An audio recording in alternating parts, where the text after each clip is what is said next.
Day 31. And I'm still here, which means something went right, or I got lucky, or both, and honestly, I don't know which one scares me more. My name is Aaron Milbridge, and 37 days ago, I was the guy everyone rolled their eyes at during neighborhood barbecues. The prepper, the paranoid one. The dude with 72-hour bags and water filtration straws and a basement that looked like a small Costco had a baby with a military surplus store. My ex-wife Jennifer used to say I was preparing for a disaster that would never come. And she took half my stuff in the divorce and moved to Sacramento with that dentist, whose name I still refuse to remember. Guess who's laughing now, Jennifer? Except, I'm not laughing because everything is completely fucked. And being right about the collapse of civilization doesn't feel as satisfying as I thought it would. Let me back up. The news started getting weird around February 9th. I remember because it was my nephew's birthday, and my sister Angela called me crying, saying she couldn't find any acetaminophen for kids anywhere in the greater Portland metro area, which seemed strange, but not apocalyptic. Then the CDC put out this really careful statement about a respiratory illness in nursing homes across 8 states that was causing unusual neurological symptoms. They used the word concerning 3 times in 2 paragraphs, which, if you know anything about how government agencies communicate, is basically them screaming. I started buying extra canned goods that week. Just a few things every time I went to the grocery store so I wouldn't look crazy. Beans, soup, tuna, powdered milk, even though I hate the stuff. I already had my long-term storage food from various prepper suppliers, but that stuff tastes like cardboard fucked a salt lick, so I wanted real food too. By February 16th, 3 major hospitals in Atlanta had gone into complete lockdown. And there were these videos on social media that kept getting taken down, showing what looked like patients attacking staff, and the media was calling it a psychotic break caused by the illness. And everyone was saying, oh, it's just bath salts again, remember Miami? And I'm watching this footage thinking, no, this is different because bath salts don't spread to 20 people in the same ward overnight. I took a week of vacation time on February 20th. Told my boss at the insurance company that I needed to handle some family stuff, which wasn't technically a lie because preparing to survive the end of the world is family stuff if you think about it. I spent that whole week organizing my basement, checking expirations on my medical supplies, testing my water filters, going through my ammunition inventory. I had about 4,000 rounds for various firearms, which sounds like a lot until you consider that in a real collapse scenario, you're not exactly going to be able to run down to the sporting goods store for more. My neighbor Kyle saw me carrying in another case of bottled water and asked if I was expecting a hurricane in Oregon. And I just laughed it off and said, better safe than sorry. And he gave me this look like I was the weird one. Kyle's dead now, probably. I haven't seen him move past his kitchen window in 3 weeks, and there's a smell coming from his house that I recognize from when my childhood dog got hit by a car and we didn't find her body for 4 days. The government declared a national emergency on March 1st. By then, the illness had a name. Acute necrotic encephalopathy syndrome, or ANES, which the media immediately started calling the rage virus, because that's what sells, and never mind that it wasn't actually a virus, according to the extremely limited information anyone would share. It was spreading faster than anything I'd ever seen. The incubation period was like 12 to 18 hours. You got bit or scratched by someone infected, and within a day, you were one of them. I watched it all happen from my living room, glued to the news, watching cities fall one by one.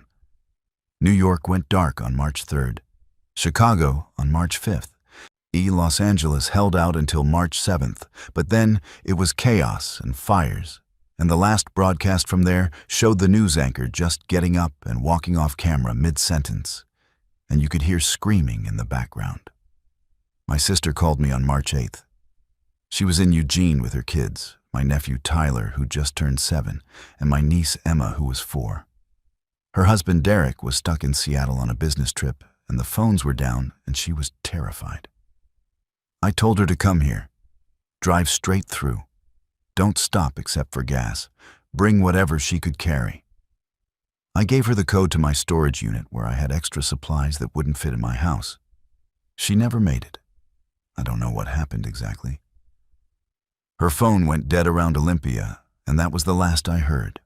I drove north looking for her 2 days later when things got really bad, and I made it maybe 40 miles before I saw the highway was completely blocked with abandoned cars, and there were things moving between the vehicles, and I heard gunshots in the distance.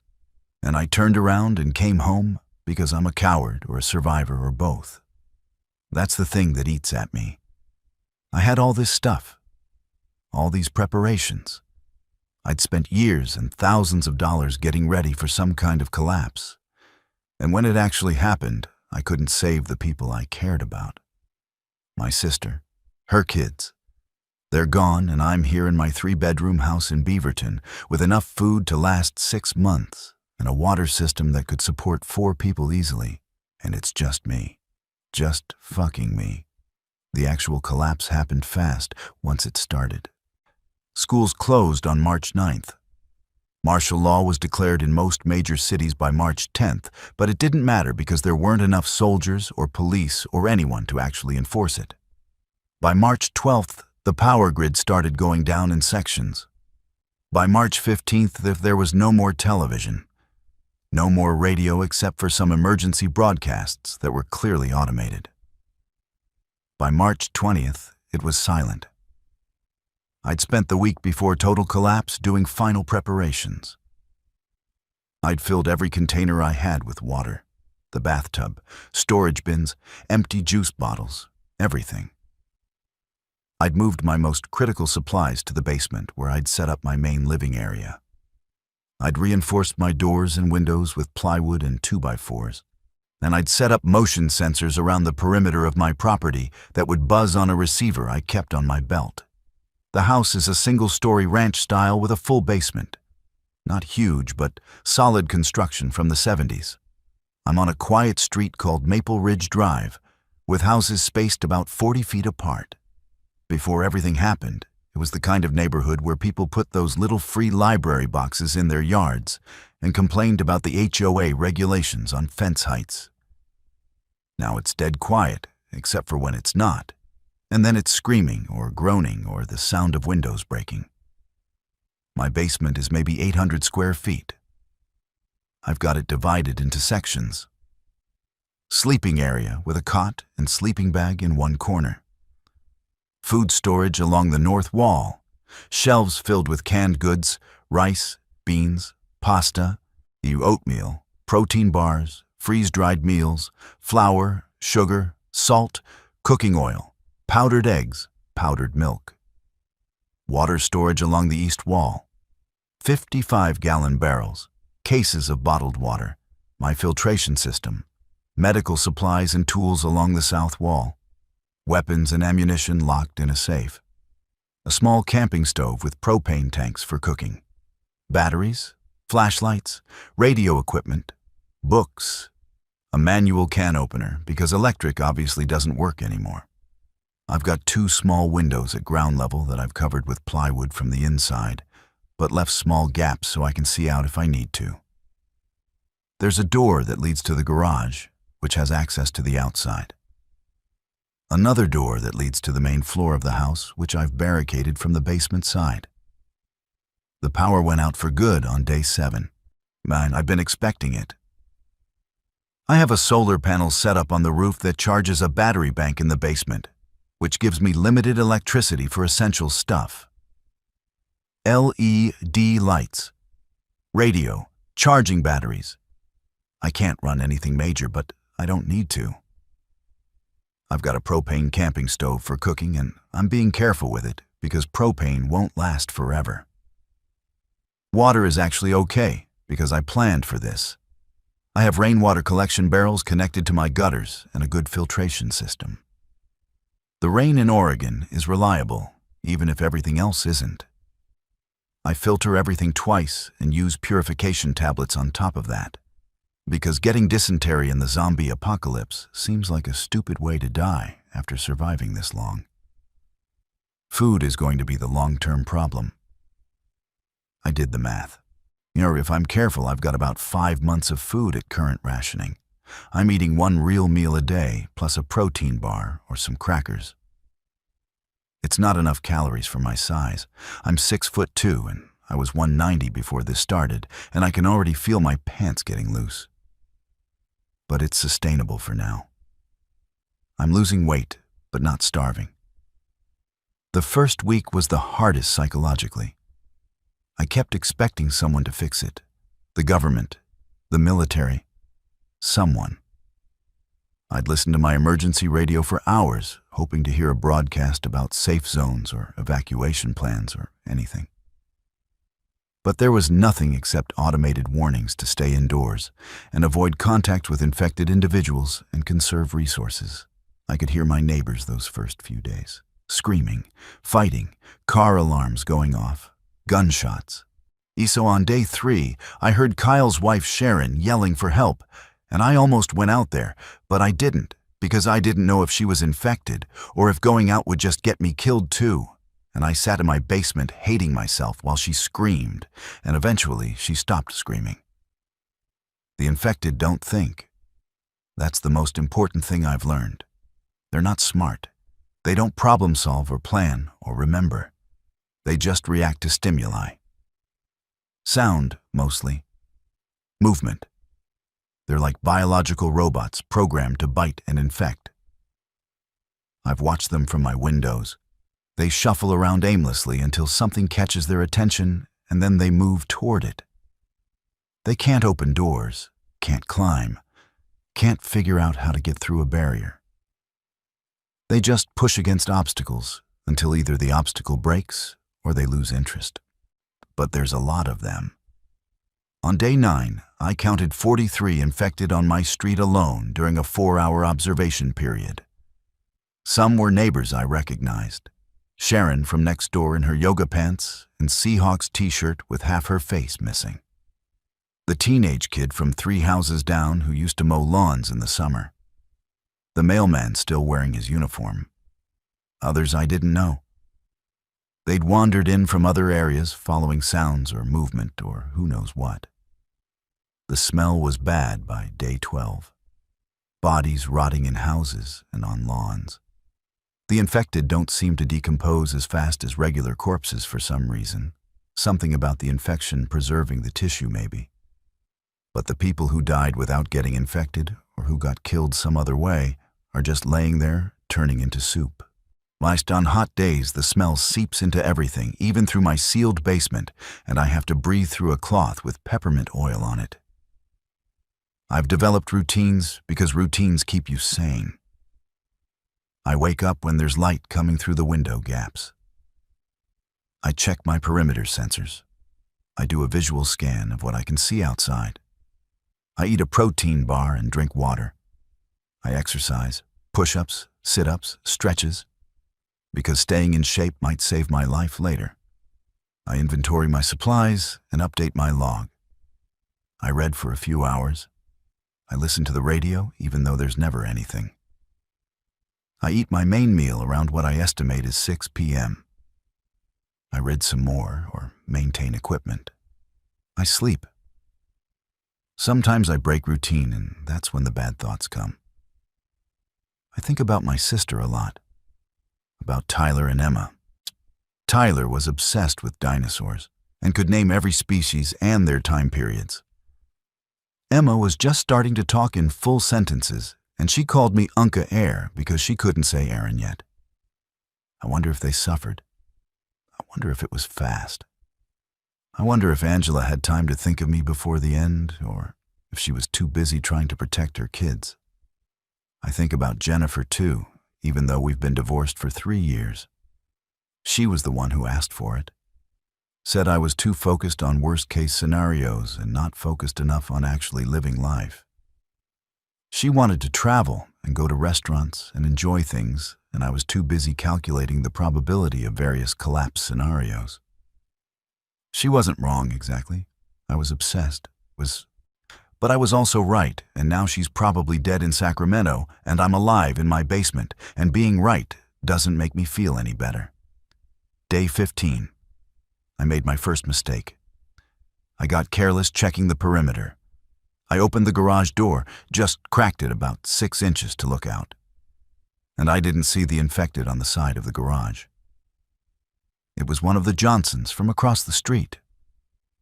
Mr. Johnson, who used to complain about my lawn being half an inch too tall.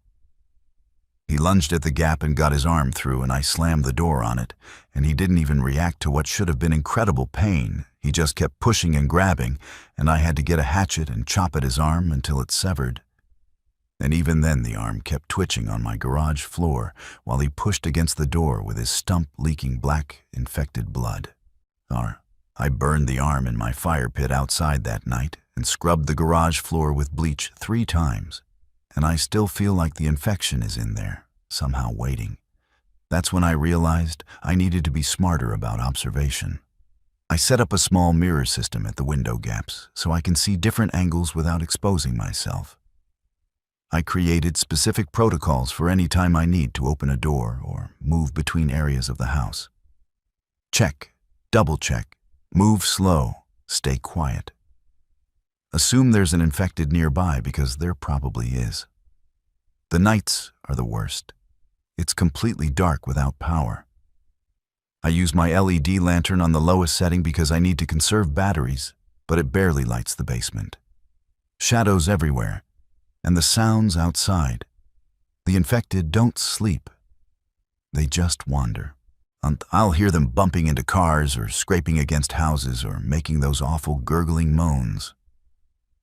Sometimes they congregate for no reason I can figure out. I'll hear 10 or 15 of them shuffling around in the street, and I have no idea what attracted them. On day 18, I heard a dog barking. A real dog. Alive. It went on for maybe 20 minutes, and I wanted to help it, but I couldn't, and then eventually the barking turned to yelping, turned to silence. The infected kill animals too if they can catch them. On day 22, I saw my first survivor who wasn't me. It was early morning, and I was doing my visual check through the mirror system, and I saw someone running down the street. A woman. Young, maybe mid-20s. She had a backpack, and she was moving fast, looking behind her. There were 3 infected chasing her, but she was faster. She was heading east toward the main commercial area. I almost called out, almost opened the door. But I didn't because what if she was infected and just hadn't turned yet? What if she led more infected back to my location? What if she was desperate enough to try to take my supplies? I watched her run past and disappear around the corner, and I felt like a coward again. But I stayed quiet. I don't know if she made it. Day 25. I had to go upstairs to get something I'd forgotten.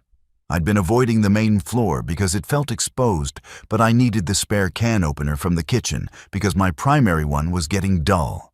I unsealed the basement door as quietly as possible and crept up. The house was exactly how I'd left it 3 weeks earlier. Dishes in the sink, mail on the counter. Then everything normal, except it wasn't normal because the world had ended. The windows were covered, but some light got through the gaps, and I could see shadows moving outside.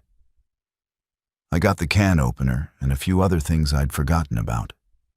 Medications from the bathroom cabinet, some books, a warmer jacket. And I was heading back to the basement door when I heard it. Scratching. At the back door. Not aggressive. Not pounding. Just this persistent scratch, scratch, scratch, like something was trying to figure out how to get in. I froze. The back door is solid wood with a deadbolt, and I'd reinforced it with a 2x4 barricade, but still. I stood there listening. The scratching continued, then stopped, then started again at a different spot, then the window next to the door, then silence. I waited 5 full minutes before I moved, and when I did, I moved fast back to the basement and sealed the door and sat on my cot, shaking, because that's when it really hit me that this house isn't safe. It's just safer, and there's a difference. Day 28. I tried the radio frequencies again. I have a ham radio set up with decent range.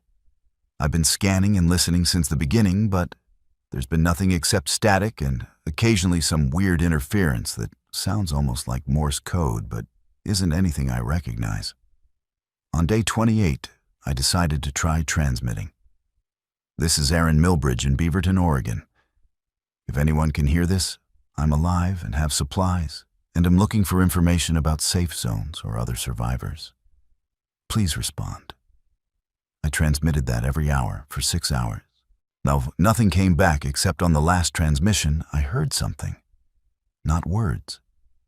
Just this burst of sound that might have been a voice or might have been interference. I tried calling back but got nothing. Haven't transmitted since because I don't know who might be listening. Infected can't use radios, but survivors can, and not all survivors are necessarily people I want to meet. Day 30, I ran into a problem with the water filtration. One of the filters was clogged and my spare was damaged. I must have stored it wrong and the seal broke. I had to make a choice. Use unfiltered rainwater with just purification tablets or ration my bottled water even more strictly. I decided on a combination. Filtered water for drinking. Tablets only water for cooking and washing. It'll work, but it's not ideal. And if I get sick from bad water, I'm completely screwed. That's the thing about survival. It's not one big dramatic moment. It's 1,000 small decisions that all have to be right, and if you fuck up enough of them, you die. Day 31. Today. Now. I'm sitting here in my basement, writing this in a notebook by LED lantern, because I need to maintain some record of what's happening. If I die, someone might find this and know that I tried, that I survived for a while, that it mattered. The situation is stable but fragile. I have food for about 4 more months at current consumption. Water is okay as long as the rain keeps coming and my collection system doesn't fail. I'm healthy apart from losing weight and some vitamin deficiencies probably.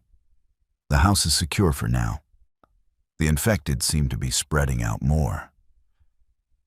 I'm seeing fewer on my street, which might mean they're wandering to areas with more stimuli. But I can't stay here forever. Eventually the food runs out. Eventually something breaks that I can't fix. Eventually I have to make a choice about what comes next. I've been thinking about that. About options. Option 1. Stay here as long as possible. Hunker down. Wait for rescue that might never come. Starve slowly or die when something eventually gets through my defenses. Option 2. Try to find other survivors. Maybe that woman I saw. Maybe someone broadcasting on frequencies I haven't checked. Pool resources. Strength in numbers. But that means leaving security and trusting people I don't know, and humans can be worse than infected sometimes. Option 3. Try to get to a more sustainable location. Somewhere rural with land I could farm, fresh water, maybe the coast where I could fish. But that means traveling through infected territory with limited supplies and no guarantee I'd find anywhere better. Option 4. Give up. I have a gun. It would be fast. But I'm not there yet. Might never be. Survival instinct is strong even when you're not sure what you're surviving for. I'm leaning toward option 2 or 3, but I need more information first. I need to scout. Figure out what's actually out there beyond my limited view from the basement. Which brings me to tomorrow's plan. I'm going to do something stupid. I'm going to leave the house. Not far. Just to the neighbor's house across the street, the Hendersons. They were older, retired. I'm pretty sure they're dead because I haven't seen movement there in weeks. But they had a garden and some chickens, and maybe there's something useful left. supplies, food, information. I've been planning it for 3 days. I have a route mapped. Early morning when there's light but infected seem less active. Out the garage door. Across the lawn. 15 feet of exposed street. Up their driveway. Check the side door to the garage first. If it's clear, get inside. If not, abort and come back. I'll carry my Glock 19 with a suppressor and extra magazines. My hatchet for close quarters, a backpack for anything I find. I'll move slow and quiet. I'll check every angle. I'll abort at the first sign of trouble. It's risky, but staying static is risky too, just in a different way. So that's tomorrow. Day 32. My first supply run. I'm scared shitless, but I'm also weirdly excited because at least it's action. At least it's something other than sitting in this basement counting canned goods and listening to static. I should try to sleep now. Need to be sharp tomorrow. But I know I won't sleep much. I never do before something dangerous. If this is my last entry, then I guess you know how it went. If there's another entry, then I survived again. Here's hoping. Day 32, and I'm back, and I'm alive. And everything hurts, and I found something I really wish I hadn't. Started early like I planned. 400 by my watch. Still dark, but I wanted to be in position when light came. I geared up slow and careful. Checked my weapons. Loaded the backpack with empties for supplies, lighter going out, heavier coming back. Put on my darkest clothes. Moved through the garage to the door. Stopped. Listened. 5 full minutes. The street sounded quiet. No moaning, no shuffling. Just early morning silence and some birds, which was weird because I hadn't heard birds in a while. Maybe they're adapting. Maybe infected don't bother with things they can't catch. I cracked the garage door. Checked with my mirror first. Nothing visible in the immediate area. Opened it wider. The morning air hit me, and Christ, I'd forgotten what outside smelled like. Death and rot and smoke from fires that burned out weeks ago. Underneath that, something organic and wrong. My lawn was overgrown, weeds everywhere. There was a body on the sidewalk about 20 feet to the right that I'd seen through the windows before, Mrs. Patterson from 4 houses down. She'd been there since week 1, and the birds and weather had reduced her to mostly bones and clothing. I stepped out. My heart was slamming so hard I thought it would give me away. Every shadow looked like it was moving. I kept my Glock up and scanned constantly. The Hendersons' house was across the street and 2 doors to the left. Single story, beige siding, dead garden visible in the front yard with the fence posts tilted at wrong angles.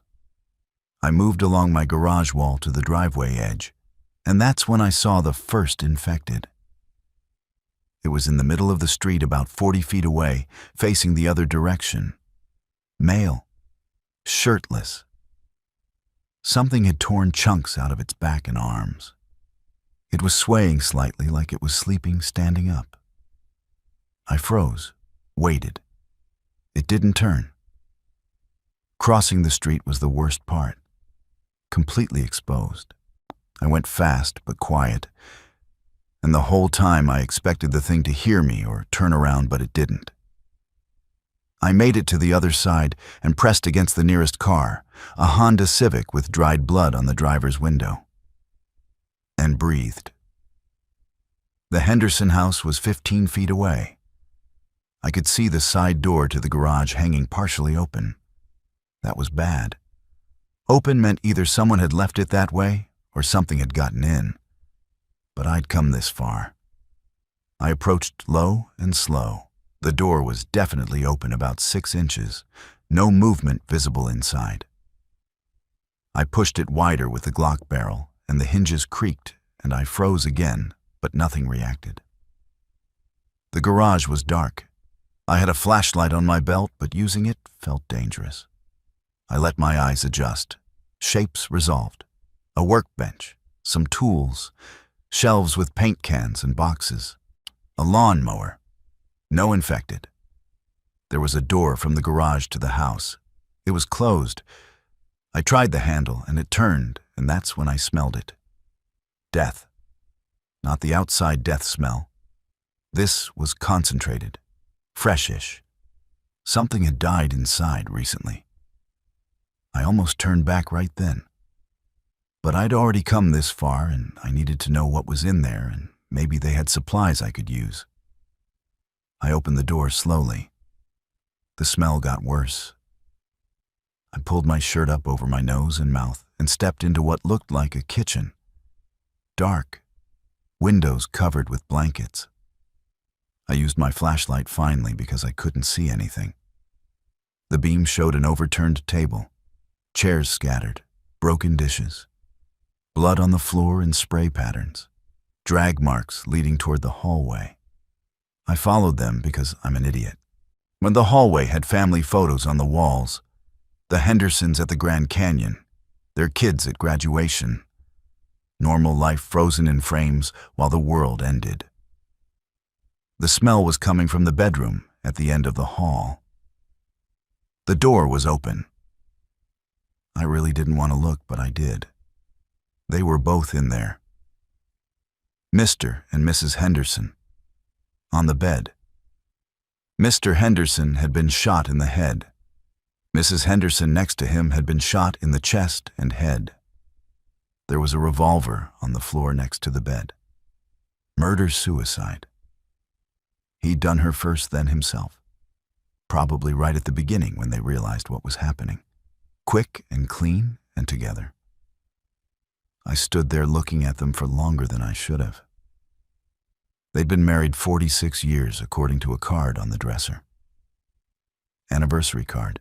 Like to my darling wife, 46 years and counting. Not counting anymore. I checked the rest of the house, forcing myself to be practical. Found some canned goods in the pantry, about 20 cans of soup and vegetables. Some crackers that hadn't gone stale yet. A case of bottled water. Medical supplies in the bathroom, including antibiotics, which are worth their weight in gold now. A battery-powered radio. Batteries. A hand-crank flashlight. Some tools. I loaded my backpack, being selective. Took what I could carry and what was most useful. I avoided looking at the bedroom again on my way out. The garage exit was where it got bad. I was almost to the door when I heard it. Movement outside. Multiple sources. That shuffling, scraping sound of infected moving. I killed my flashlight and went to the small garage window. Looked out carefully. There were 8 of them in the street. They'd congregated around something I couldn't see. Maybe a dead animal. Maybe nothing. Infected do that sometimes. Just cluster together for no reason I understand. They were between me and my house. I had 2 choices. Wait them out or try to sneak past. Waiting felt safer, but I had no idea how long they'd stay there. Could be minutes, could be hours. And every minute I was away from my secure location was a minute something could go wrong. I decided to try the backyard route. Loop around behind the Henderson house, cut through a few yards, approach my place from a different angle. Longer, but maybe safer than crossing directly. I went out the back door of the house into their yard. The garden I'd seen from the front extended back here. Tomato cages rusted and overgrown. A chicken coop with the door hanging open and feathers scattered everywhere and blood dried on the ground. Whatever chickens they'd had were long gone. The back fence was chain link about 4 feet high. I could see into the next yard over. The Crafts. Their house was dark and looked undisturbed. I climbed the fence carefully. My backpack caught on the top and made a rattling noise, and I froze, but nothing came. I dropped into the craft yard and moved along their garage toward the next fence. That's when I heard something that made my blood stop. A voice. Human. Female. Coming from inside the craft house. Please, please, someone. I know you're out there. Please help me. I should have kept moving. Should have ignored it. But I couldn't, because what if it was real? What if someone was alive in there? And I approached the back door of the house. It was closed, but I could hear the voice more clearly now. I'm hurt. I can't move. Please. I've been here for days. Please. It was coming from inside.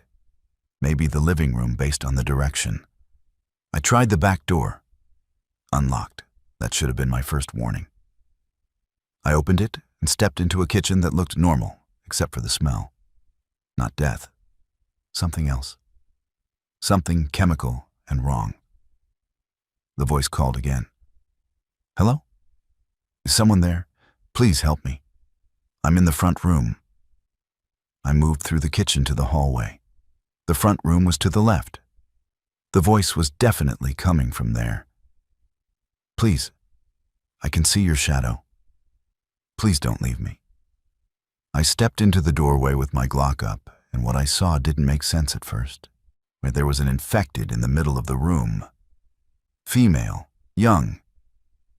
Maybe the craft's daughter who I'd seen around sometimes. She was tangled in what looked like a Halloween decoration. Fake cobweb material wrapped around her legs and torso. She was stuck, struggling against it slowly and making that voice. Please help me. I'm hurt. But it wasn't her speaking. The voice was coming from a laptop on the coffee table playing on a loop. Some kind of recording. Some kind of trap. I understood then. Someone had set this up. Used the voice as bait. Trapped and infected in the middle of the room. Why? To see what would happen? To test something? To fuck with other survivors? The infected saw me and lunged, but the webbing held. It made that awful gurgling moan and thrashed. I backed away, and that's when I heard footsteps upstairs. Heavy. Human. Coming down.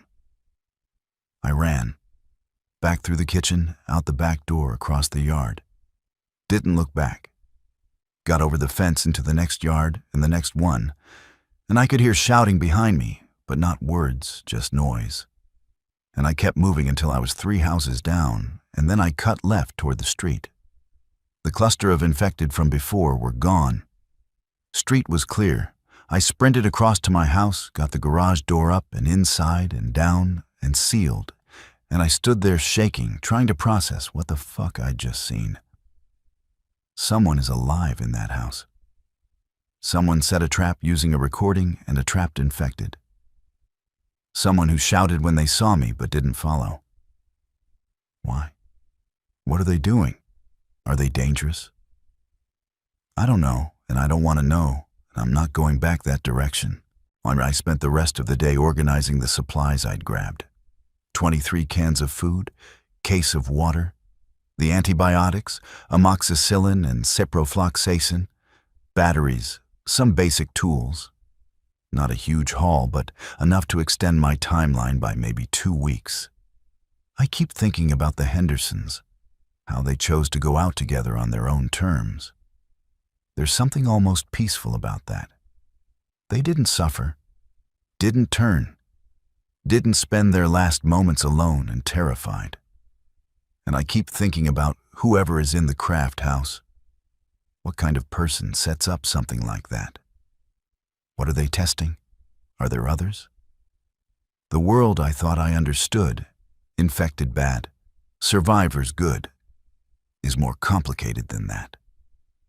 I'm not going out again for a while, maybe a week, maybe more.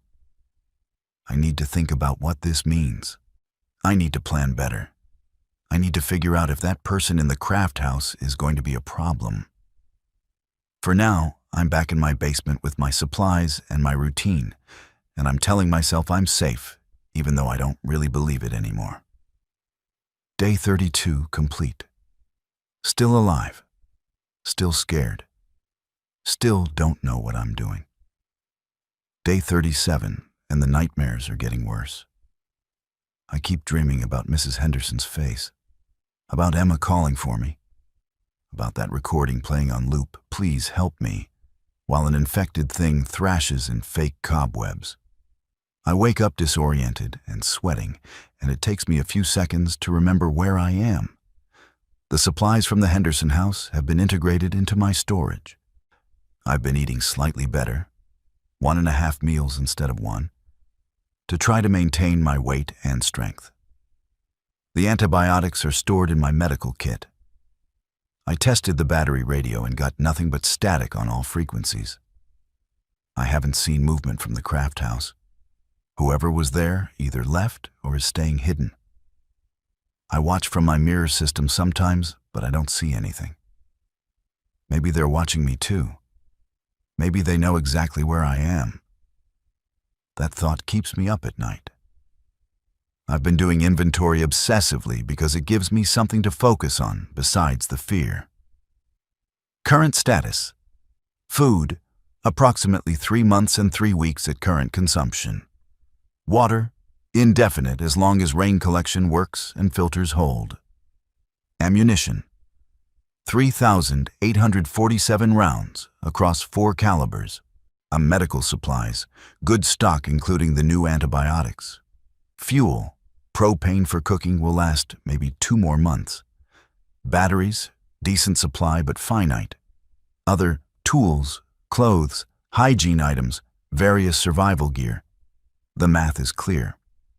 I can survive in this house for another 3 to 4 months maximum. Then I'll need to either find more food or move to a location where I can produce food. I've been thinking about that. About what happens next. There's a sporting goods store about 2 miles from here. Big place. They'd have freeze-dried camping food, water filters, outdoor gear, maybe weapons.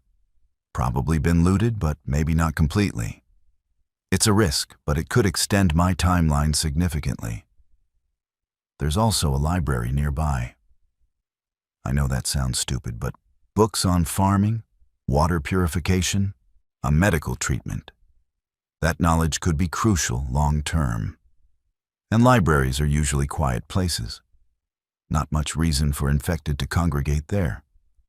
Further out there's farmland, rural areas where I might find abandoned houses with wells and gardens, and fewer infected. But that's a major expedition. Days of travel through unknown territory.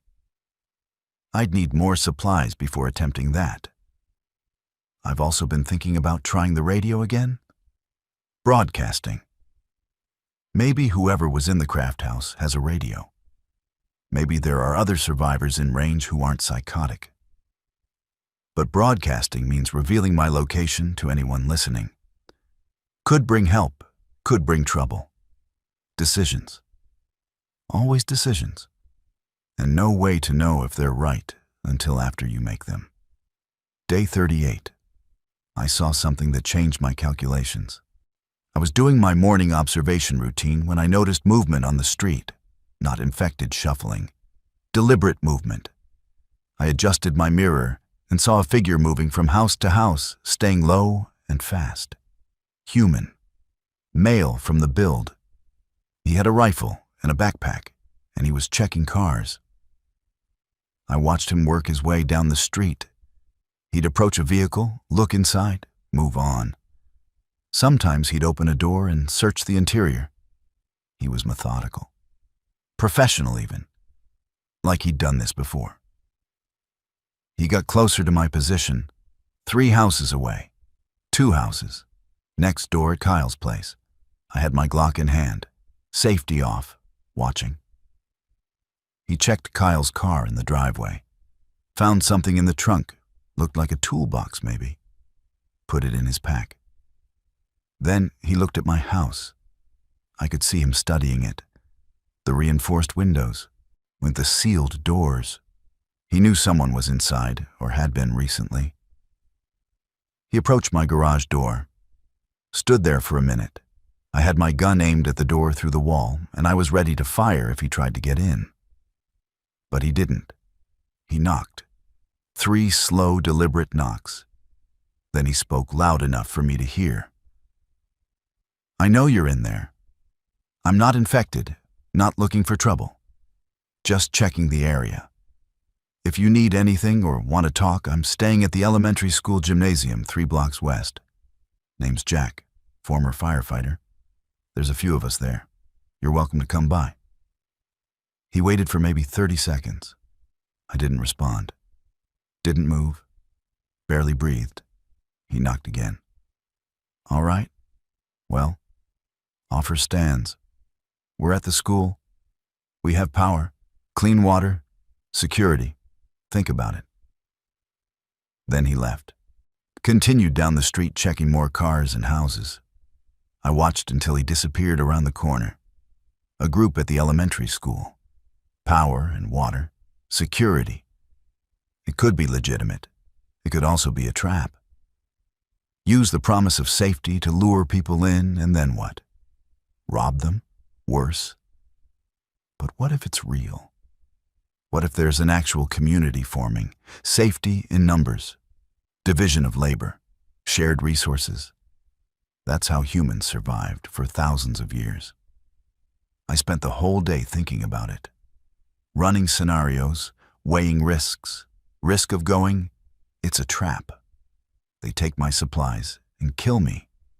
Or it's not a trap, but there's infected in the area and I get caught in the open. Or they're desperate and violent, even if not intentionally malicious. Risk of not going, I stay isolated. Run out of supplies eventually. Miss the chance to join something that might actually work. The smart play is probably to scout it first. Get close. Observe without making contact. See if this Jack guy is telling the truth. See how many people are there. See if they seem organized or desperate. But scouting means another trip outside. Another risk. And I'm still recovering psychologically from last time. I decided to give it a few days. Watch my street. See if Jack comes back. See if there are signs of activity from the school direction. Gather information before making a choice. Day 39. Nothing happened. Quiet. I saw a few infected wandering in the afternoon, but they moved past without stopping. Day 40, I heard gunshots. Multiple shots from the west where the school would be. Could be them dealing with infected. Could be trouble. Could be unrelated. No way to know without getting closer. Day 41. I made a decision. I'm going to scout the school tomorrow. Not to make contact, just to observe. I need to know if there's a real community there or if Jack was lying or delusional. I need to know what my options are. I spent the day preparing, checked all my gear, made sure my weapons were clean and loaded, planned my route, filled a small pack with emergency supplies in case I can't get back to the house for some reason. I'm trying not to think about all the ways this could go wrong, trying to focus on the practical steps. Check the route, move quietly, stay hidden, observe from a distance, return home. Simple. Except nothing is simple anymore. I should sleep, but I know I won't. Too much adrenaline, too much anxiety. My mind keeps running scenarios. What I'll see. What could happen. What I'll do if things go bad. The house feels both safe and suffocating right now. I've been inside for 41 days straight, except for that one supply run. The walls are closing in. My basement is secure, but it's also a prison. Maybe that's why I'm really doing this. Not for information, not for supplies. Just because I need to move. Need to see something other than these same 800 square feet. Need to feel like I'm doing something other than waiting to die slowly. Tomorrow, day 42. Scout the school. See what's there. Make a real decision about what comes next, instead of just existing day by day. I'm scared, but I'm also ready. Here goes nothing. Day 42, and everything I thought I knew is wrong. I left at first light. Same prep as before. Glock, hatchet, pack with basics. But this time I brought binoculars too. My plan was to get to a vantage point where I could see the school without being exposed. The elementary school is 3 blocks west on Farmington Road. I know the area. There's a 2-story office building across from the school with a good view. If I could get to the roof, I could observe without being seen. I took a different route than last time. Went through backyards heading north first, then cut west. Slower, but less exposed than using the streets. Every fence I had to climb, every yard I crossed, every corner I rounded. My heart was in my throat. Saw 6 infected on the way. Avoided all of them by moving slow and staying downwind. They really do rely on sound and smell more than sight. One of them was maybe 10 feet away from me at one point. But I was frozen behind a truck, and it just shuffled past, making those wet breathing sounds. It took me almost 2 hours to go 3 blocks. By the time I reached the office building, I was exhausted from the stress. The building was unlocked. Glass door had been broken at some point. I went in carefully. The lobby was trashed, furniture overturned, papers everywhere, blood on the walls. Something bad had happened here in the early days. I found the stairs and went up to the 2nd floor. The 2nd floor was offices, cubicles and conference rooms, windows facing Farmington Road and the school beyond. Perfect. I approached a window carefully and looked out. The elementary school was across the street, maybe 200 yards away. Single-story sprawl with a playground and fields around it. The playground equipment looked surreal. Bright primary colors in this dead world. Slides and swings and nothing moving. But there was activity at the school itself. The gymnasium was on the north side of the building. I could see solar panels on the roof. There was a fence around the perimeter that hadn't been there before. Looked like chain link, maybe 8 feet high with barbed wire on top. Professionally installed, or at least competently done. I used my binoculars to get a closer look. There were people, actual living people. I counted 5 visible, but there were probably more inside. They were doing various tasks. One was on the roof, adjusting the solar panels.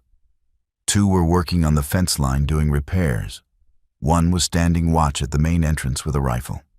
One was tending to what looked like a garden in the field area. They looked organized, clean even, not desperate or starving. They had a system.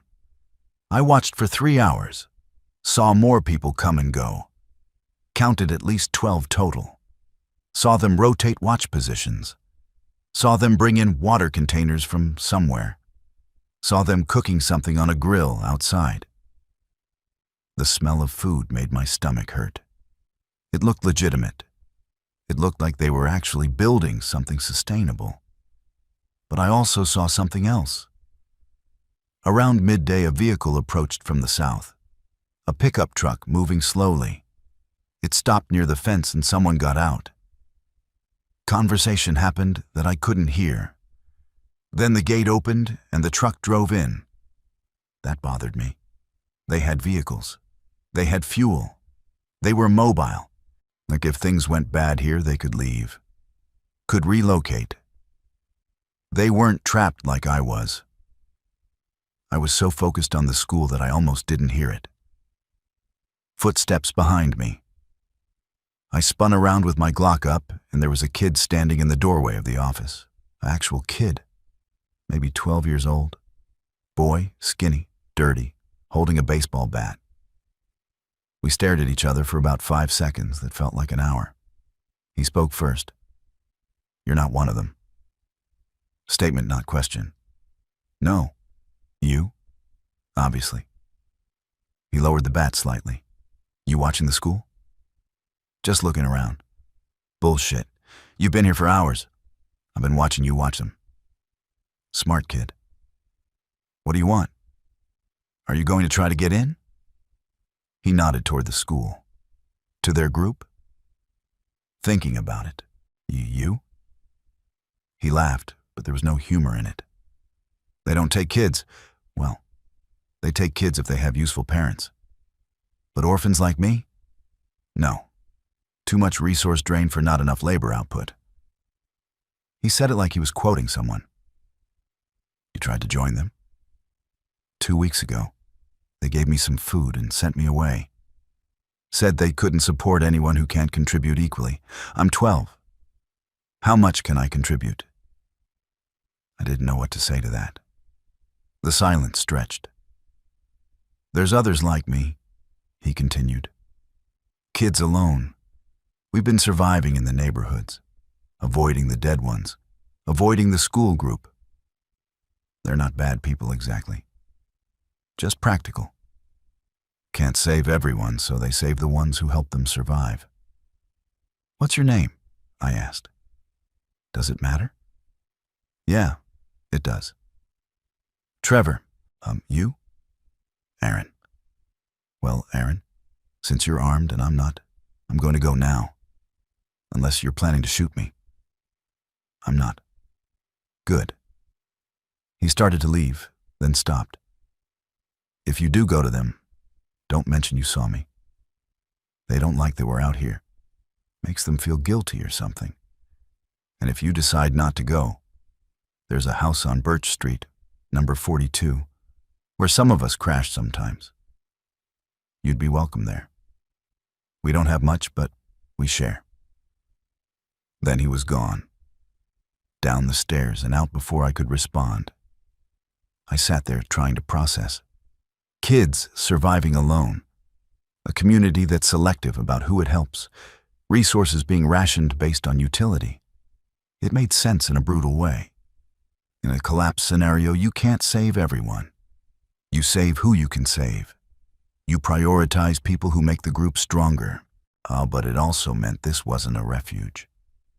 It was a functional community with rules and standards, and not everyone made the cut. I watched the school for another hour. Saw them bring infected bodies out through the gate and dump them in a pile further down the road. Watched them burn the pile. Efficient, organized, cold. Could I get in? Probably. I had skills. I had supplies I could contribute. I'm healthy and strong and know first aid and basic mechanics and a dozen other useful things. But did I want in? Did I want to be part of a community that turned away 12-year-old kids? Even if it made sense for survival? I left the office building and took a different route back, thinking the whole way. When I got home, I sat in my basement and did math. Real hard math. If I stayed alone, I had 3 months of food left. Means if I joined the school group, I'd have access to whatever resources they had. But I'd also be contributing my labor and losing my autonomy. If I tried to team up with Trevor and the other kids, we'd have almost nothing, but we'd have each other. And maybe that counted for something. None of the options were good. They were all just different flavors of bad. Day 43. I saw Jack again. He came back to my street in the morning, did the same routine checking houses and cars, approached my garage and knocked again. Still in there? Offer still stands. We could use someone like you. I can tell from your setup you know what you're doing. Come by, talk, see if it's a fit. No obligation. I almost responded, almost opened the door and had a conversation. But I didn't because I wasn't ready to commit. He left something on my doorstep, and I waited until he was gone, then opened the door a crack. It was a hand-crank radio and a piece of paper with frequencies written on it. The note said, "We broadcast on these frequencies every evening at 1900 hours. If you change your mind, you can reach us there." Jack. I took the radio inside and added it to my supplies. That night at 7 p.m., I turned it on and tuned to the first frequency. Static. Then a voice. "This is Farmington School Community, broadcasting our nightly update. We currently have 18 residents and are operating at sustainable capacity. We have power, clean water, and food production systems in place. we welcome new members who can contribute skills or resources.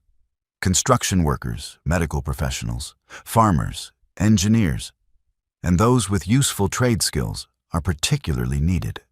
Now, if you're listening and want to make contact, respond on this frequency or come to the school gymnasium entrance during daylight hours. We maintain regular patrols and a secure perimeter. This is not a raiding party. We're building something that lasts. End transmission. Professional. Organized. Exactly what you'd expect from a firefighter leading a community effort. The transmission repeated twice, then went silent. I sat there with the radio in my hands, thinking about it. They're being selective because they have to be. Resources are finite. Everyone they take in is another mouth to feed another body to protect. It makes sense to only accept people who add value. But Trevor, and however many other kids are out there, they're human too. They deserve a chance, don't they? I don't know anymore. Survival ethics are different than normal ethics. In the old world, we could afford compassion. We could help everyone because resources were abundant. In this world, every choice is life or death. Day 44, I made a decision that's probably stupid, but I'm doing it anyway. I'm going to find Trevor and the other kids. See what their situation actually is. See if there's a way to help them. Not because it's smart. Not because it helps me survive.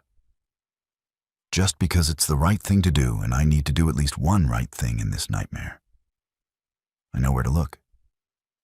Birch Street, number 42. It's about 6 blocks from here. Risky trip, but manageable if I'm careful. Tomorrow, day 45. I'll go find them. See what I'm dealing with. Figure out if there's a way to make this work. I'm probably going to regret this. But I already regret so much that one more regret won't make a difference.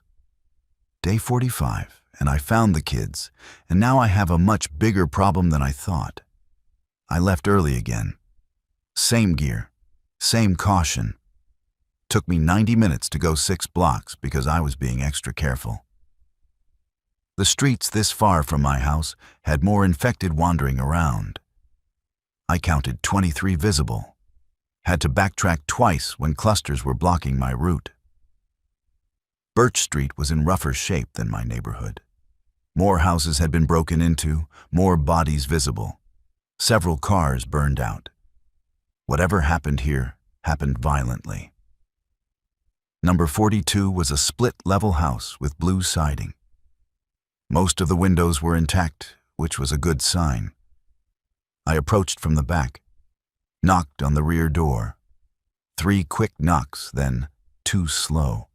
I don't know why I did it that way. Seemed like something that might indicate I wasn't hostile. The door opened a crack. Trevor looked out. Recognition crossed his face. "You actually came?"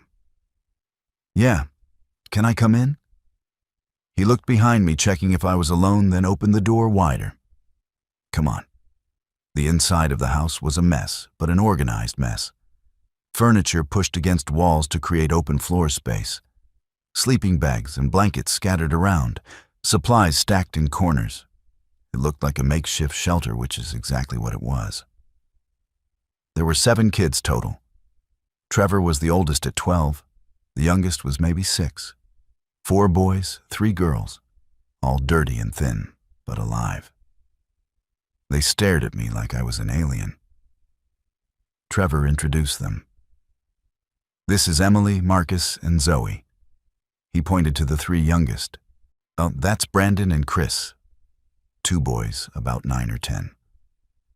"And that's Riley." A girl, maybe 11, with red hair and a scar across her forehead.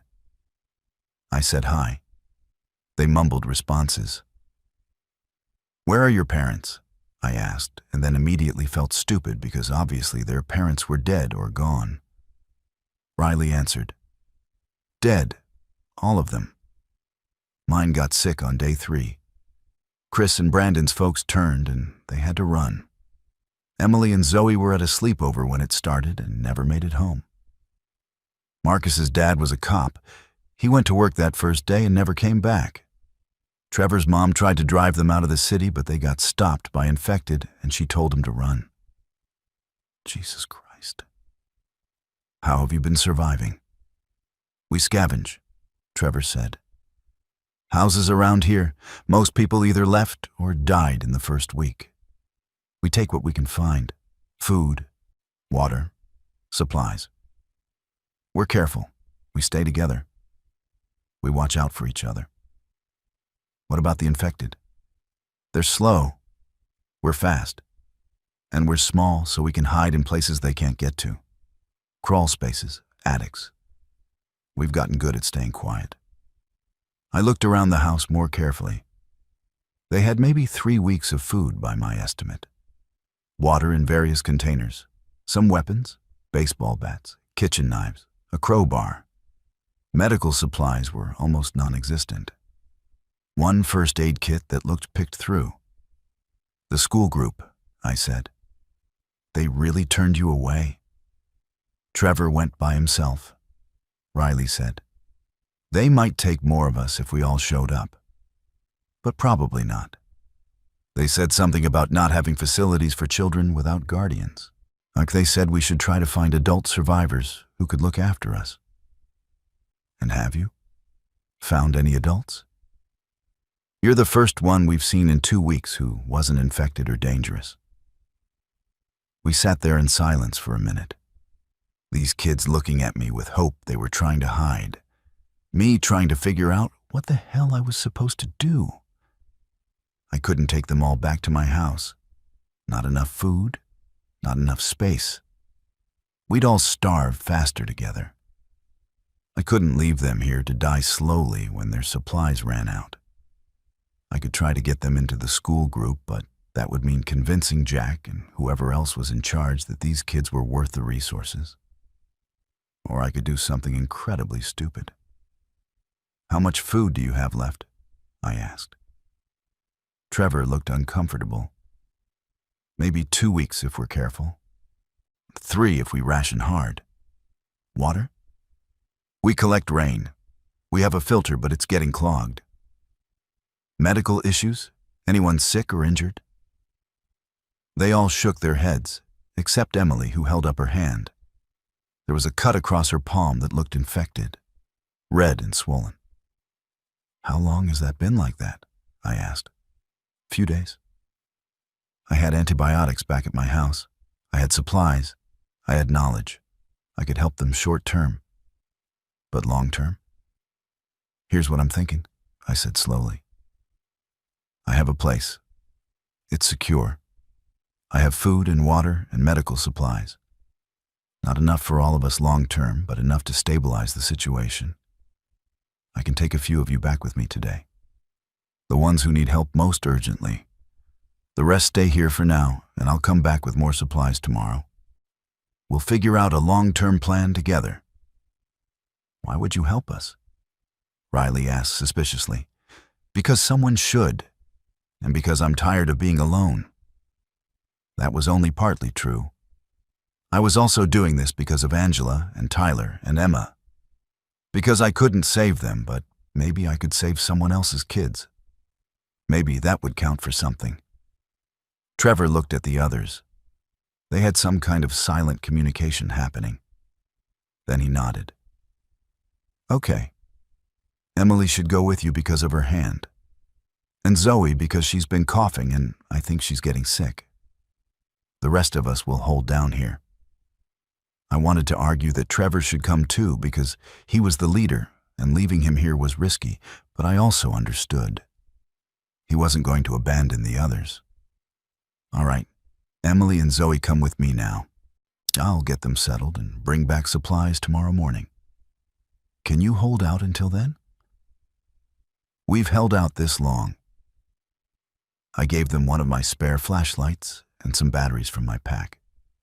Told them to stay quiet and keep watch and not take any risks. Emily and Zoe gathered their few belongings, basically just the clothes they were wearing and one stuffed animal each. Emily had a rabbit. Zoe had a bear that was missing an eye. The trip back to my house was nerve-wracking as hell. 2 kids who didn't know how to move quietly, who were scared and exhausted. I had to keep them close and keep them silent and keep us all alive. We made it back in about 2 hours with only one close call when an infected came around a corner and we had to hide behind a dumpster while it wandered past. Got them into my house through the garage, down to the basement. They looked around with wide eyes at all the supplies. "You live here?" Emily asked. "For the last 45 days, yeah." "Alone?" "Yeah." "That must be lonely." It was. It really was. I got Emily's hand cleaned and treated, put antibiotic ointment on it and wrapped it properly. Gave her a dose of amoxicillin. Her hand was badly infected, but not beyond saving. Zoe's cough was probably just a cold, but I couldn't take chances. Gave her some children's cough medicine I'd found during my supply runs, made sure she drank plenty of water, fed them both real meals, soup and crackers and some canned fruit.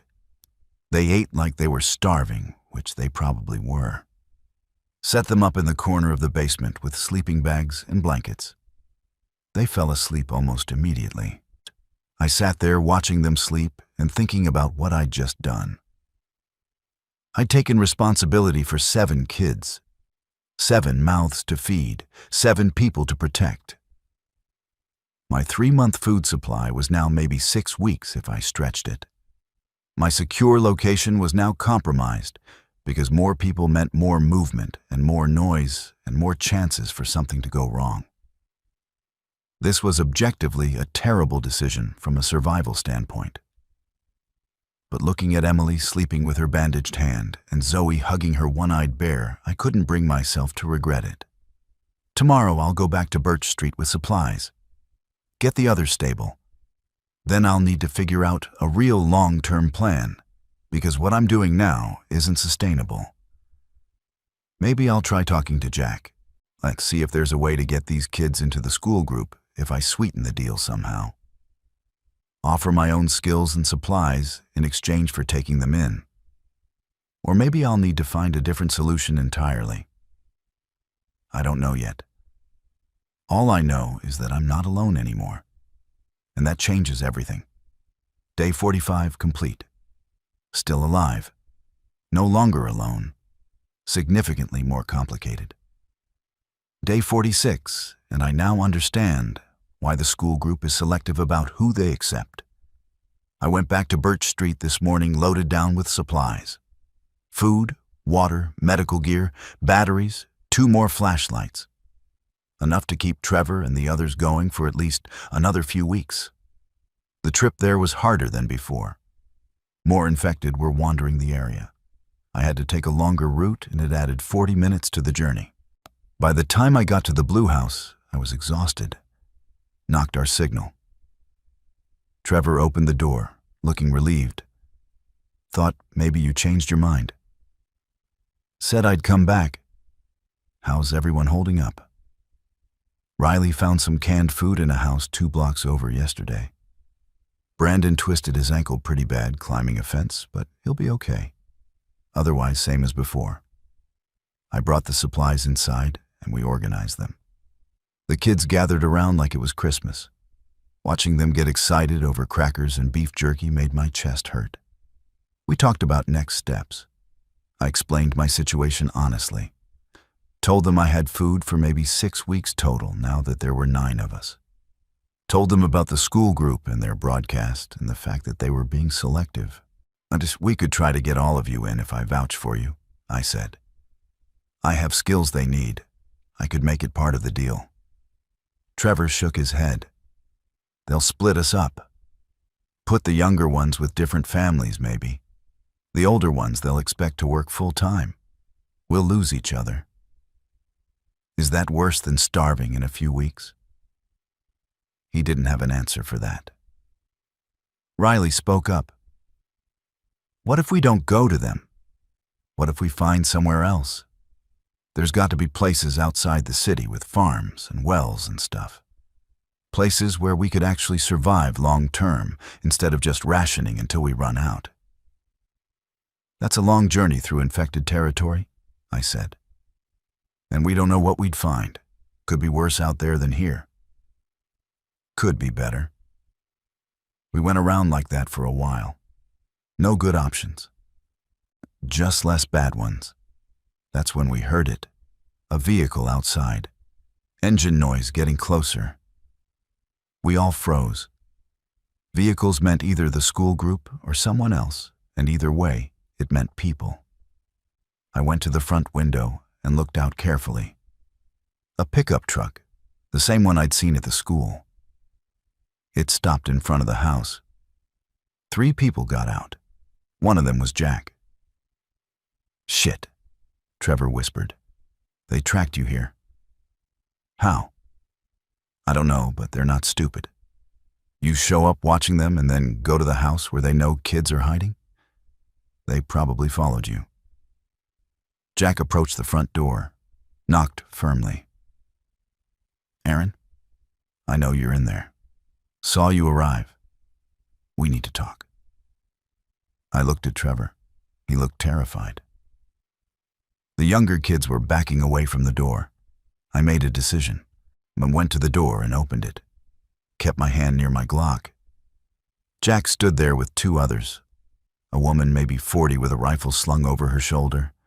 A man about my age with a shotgun. "Jack," I said.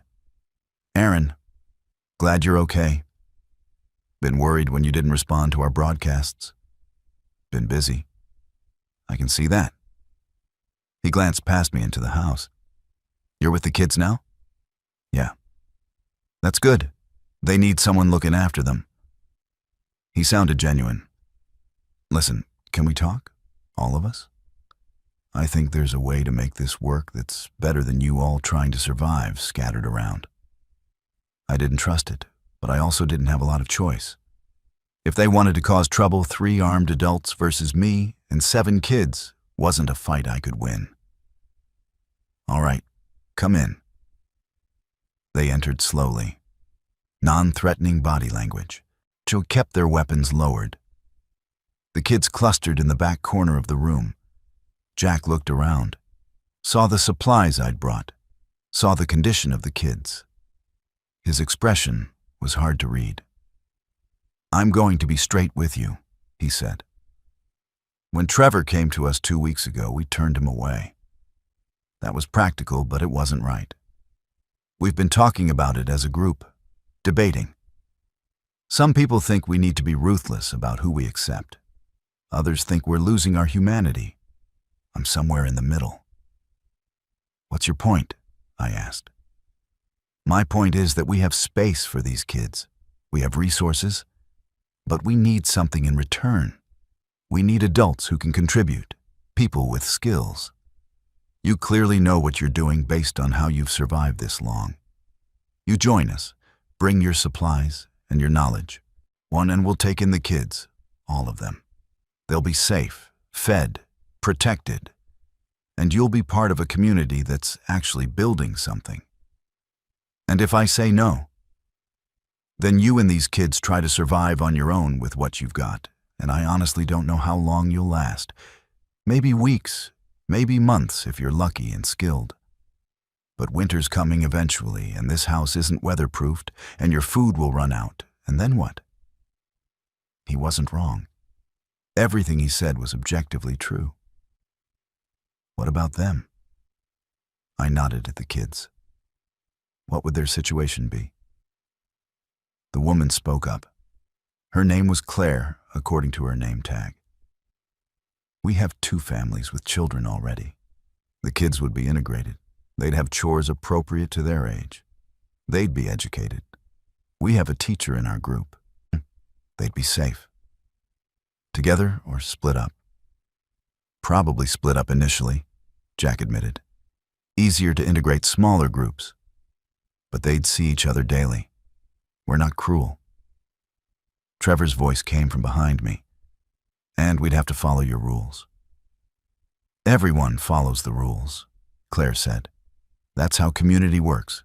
We contribute according to our ability. We share resources. We protect each other. No one gets a free ride, but everyone gets a fair shake. I looked at Trevor, at Riley, at all of them. This was their lives we were talking about. Their choice as much as mine. Can we have time to discuss it? I asked. Of course. We're going back to the school now. You all talk it over? Come by tomorrow if you want to take the offer.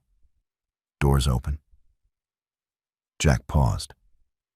And Aaron? I meant what I said before. We could really use someone like you. This isn't a trap. We're trying to build something real. They left, got in their truck, and drove off. The house was silent for a long moment after they were gone. Then everyone started talking at once. Arguments, questions, fear, hope, all mixed together. I let them talk for a while, then called for quiet. This is a group decision, I said. I'm not going to force anything. We vote. But you need to understand what we're choosing between. Option 1, we accept their offer. You kids get safety and food and structure. I join their community and contribute. We lose some independence, but we gain stability. Option 2, we stick together on our own. More freedom, but less security. We ration supplies and hope we can find a long-term solution before we run out. Option 3, we try to make it to the rural areas. High risk, but potentially high reward if we can find somewhere sustainable. What do you think we should do? Emily asked. Honestly, I think the school group is our best shot at survival. I don't like that they're selective. I don't like giving up autonomy. But they have infrastructure. They're organized. And they're offering to take all of you, which is more than I expected. Trevor looked conflicted. We've been on our own for 5 weeks. We've survived. We've taken care of each other. Joining them feels like giving up. It's not giving up, Riley said quietly. It's choosing to survive differently. We don't have to like it. We just have to decide if it's better than the alternatives. We talked for 2 more hours. Went through every angle, every concern, every fear. Or in the end, we voted, 7 kids and me. The decision was 6-2 in favor of accepting the school's offer. Trevor and Marcus voted against. Everyone else voted yes. Trevor accepted the outcome, but I could see it bothered him. He'd been the leader, kept them alive. Now he was going to be just another kid in someone else's system. I spent that night at the Blue House with all of them. We shared what food I'd brought, told stories. The kids talked about their lives before, their families, their homes, things they missed, things they were scared of, things they hoped for. Emily missed her mom's spaghetti. Zoe missed her cat. Brandon missed video games. Chris missed his treehouse. Marcus missed his dad's police car. Riley missed her little brother who died on day 4 when the infection spread through their apartment building. Trevor didn't share what he missed. I told them about my sister Angela and my nephew and niece. About how I'd failed to save them. About how maybe helping these kids was my way of making up for that, even though it couldn't really. They listened without judgment. Around midnight, they all fell asleep. I stayed awake on watch, thinking about tomorrow, about what we were walking into, about whether I was making the right choice, my house with my supplies and my security and my isolation, or a community with rules and structure and other people's decisions affecting my life. Old me would have chosen isolation every time. Would have said trust no one, rely on yourself, prepare for the worst. But old me was alone in a basement counting cans and slowly going crazy. Maybe new me could try something different. Day 46 complete, that decision made. Tomorrow we join the school group. Whatever happens next, at least we face it together. Day 47, and we're at the school, and it's better than I expected and worse than I feared. We left the Blue House at dawn. 9 of us. The 7 kids, Emily and Zoe, who'd stayed at my place last night. Me. I had them pack only essentials because we couldn't carry much. Clothes, personal items, sentimental things. The rest we left behind. The walk to the school was 3 blocks, but it took us 90 minutes because I was being paranoid about infected. Kept the group tight, kept everyone quiet. Had Trevor and Riley as rear guard while I took point. We only saw 4 infected the whole way. Avoided them all easily. The school fence came into view around 8 a.m., not because someone was on watch. A man I didn't recognize with binoculars. He must have radioed ahead because by the time we reached the gate, Jack was there. "You came," he said. Genuine relief in his voice. "We talked it over. We're ready to try this." He opened the gate. We filed through. The kids stayed close to me like baby ducks following their mother. Inside the fence perimeter, it was different. Organized, clean. There were garden plots with actual vegetables growing, solar panels rigged up properly, a water collection system, people moving with purpose. Jack led us to the gymnasium entrance. Inside, it was set up like a large communal living space, sections divided by hanging sheets and tarps, a cooking area with camping stoves, storage areas, sleeping areas, maybe 20 people visible doing various tasks. They stopped to look at us. New arrivals were probably rare. Jack clapped his hands. "Everyone, this is Aaron, and these are the kids we've been discussing. Let's make them feel welcome." Claire appeared from somewhere. "I'll take the children and get them situated. Aaron, you stay with Jack. We need to go over logistics." The kids looked at me with panic. I crouched down to their level. "It's okay. Go with Claire. I'll check on you soon. You're safe here." Emily hugged me, then Zoe, then all of them in a rush. Quick, desperate hugs from kids who'd lost everyone and were terrified of losing someone else. Claire led them away. Trevor looked back once. I nodded at him, trying to project confidence I didn't feel. Then it was just me and Jack. "Let's walk," he said. He showed me around the facility, explained their systems, and the solar panels provided enough power for lights and basic equipment. They had rainwater collection feeding into a filtration system. Gardens were producing, but not enough yet. They still relied on scavenged food. They had a medical area with a former EMT named Richard running it. They had a security rotation. They had work assignments. Everyone contributed. "We're at 18 adults now with you," Jack said. "Plus the 7 kids makes 25 total. That's pushing our capacity. We can feed that many for maybe 2 months with current stores. After that, we need to be producing more food or finding reliable supply sources." "What about the infected?" I asked.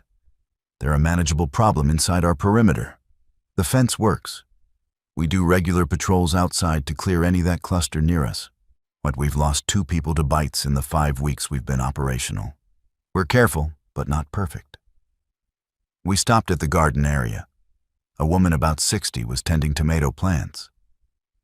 "This is Margaret," Jack said. She was an agriculture extension agent before.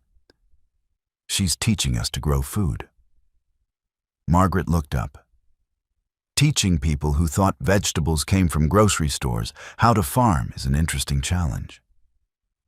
"How's it going?" I asked. "We'll have tomatoes in a few weeks. Potatoes are coming along. Beans are decent. But we need more variety, more space, more tons. Can't feed 25 people on a gymnasium garden long term." We moved on. Jack showed me the defense setup. They had a small armory, about a dozen firearms, several melee weapons, ammunition rationed carefully. Like the watch rotation was 4 people at a time, covering different quadrants. They had radio communication with 2 people who'd set up in other secure locations nearby, an apartment building roof and a grocery store. "We're trying to build a network," Jack explained. "Multiple secure locations, share information, coordinate scavenging, watch each other's backs, So far, we have 3 nodes, including us. Why not consolidate? Get everyone in one place? Too risky. If one location gets overrun, everyone dies. Distributed network means redundancy. Smart. I wouldn't have thought of that. He showed me the living quarters. Families got more space. Singles shared areas. The kids would be split among the 3 families with children. The Johnsons, who had an 8-year-old daughter, the Patels, who had twin boys aged 10, and then Claire, who had a 6-year-old son. They'll integrate quickly, Jack said. Kids are resilient. I wasn't sure I believed that, but I didn't argue. Finally, he took me to a small office area that had been set up in what used to be the school library. This is where we make decisions, he said. We have a council, 7 people including me. We vote on major choices, resource allocation, new members, security protocols. Everyone else votes on their representative. Democratic. As much as possible. Better than one person having all the power. Better than mob rule. It works so far. He sat down behind a makeshift desk. I stayed standing. Aaron, I'm going to be direct with you. We need you here. You've survived alone for 47 days, which tells me you're resourceful and skilled. You took in those kids, which tells me you have character. But I need to know what you bring to the table besides mouths to feed. What are your skills? I thought about how to answer that. I was an insurance adjuster before. Not directly useful now, but it taught me risk assessment and documentation. I'm good with my hands. Basic carpentry, electrical work, plumbing. Nothing professional, but competent. I know first aid. I'm a decent shot. I can run and climb and fight if needed. I have supplies back at my house: food, water filtration equipment, ammunition, tools, medical gear, and I know the surrounding area pretty well. Jack nodded. The supplies are good. We can organize a team to retrieve them. Your practical skills are useful. We need people who can fix things and build things. Your house, where is it exactly? I told him. That's in our scavenging radius. We'll want to secure it as a potential fallback location. Can you provide the layout and access points? Yeah. Good. He leaned back in his chair. Here's how this works. Everyone here has a primary assignment and a secondary. We rotate them periodically so no one gets burned out. What would you prefer? What's needed most? Honestly, security and scavenging. We need people willing to go outside the fence. People who can handle themselves in dangerous situations. Most of our group are ordinary folks who've never held a gun or dealt with violence. We have maybe 5 people comfortable with regular patrols. I need to double that number. I can do that. You sure? It's the most dangerous work. Highest casualty rate. I'm sure. He studied me for a moment. Why? You could request something safer. Garden work or cooking or maintenance. Because I'm not good at sitting still. And because if I'm going to be part of this community, I want to pull my weight doing the hard things. All right. Security and scavenging primary. What for secondary? Whatever you need. Maintenance, maybe? Works for me. He stood and extended his hand. Welcome to Farmington School Community. We have rules. Break them and you're out. Contribute and your family. Fair? Fair. We shook hands. The rest of the day was orientation, meeting the other residents, learning the layout, getting assigned a sleeping space, a corner of the gymnasium with a cot and a footlocker, being issued a schedule, breakfast at 700, work assignments 800 to 1200 and 1400 to 1800, communal dinner at 1900, council meetings Tuesdays and Fridays, security briefings daily at 0600. I checked on the kids during lunch. They were scattered among different groups, but seemed okay. Emily was with the Johnsons. She showed me her hand. Claire had rebandaged it with better supplies. Zoe was with Claire's family. She was still coughing, but Claire gave her actual medicine from their supply. Trevor was with the Patels. He looked uncomfortable, but was trying to fit in. I pulled him aside. "How you doing?" "Fine." "Trevor, I don't like being told when to eat and sleep and work. I don't like being split up from the others, but it's better than starving, so I'll deal with it. It gets easier." "Does it?" I didn't have an answer for that.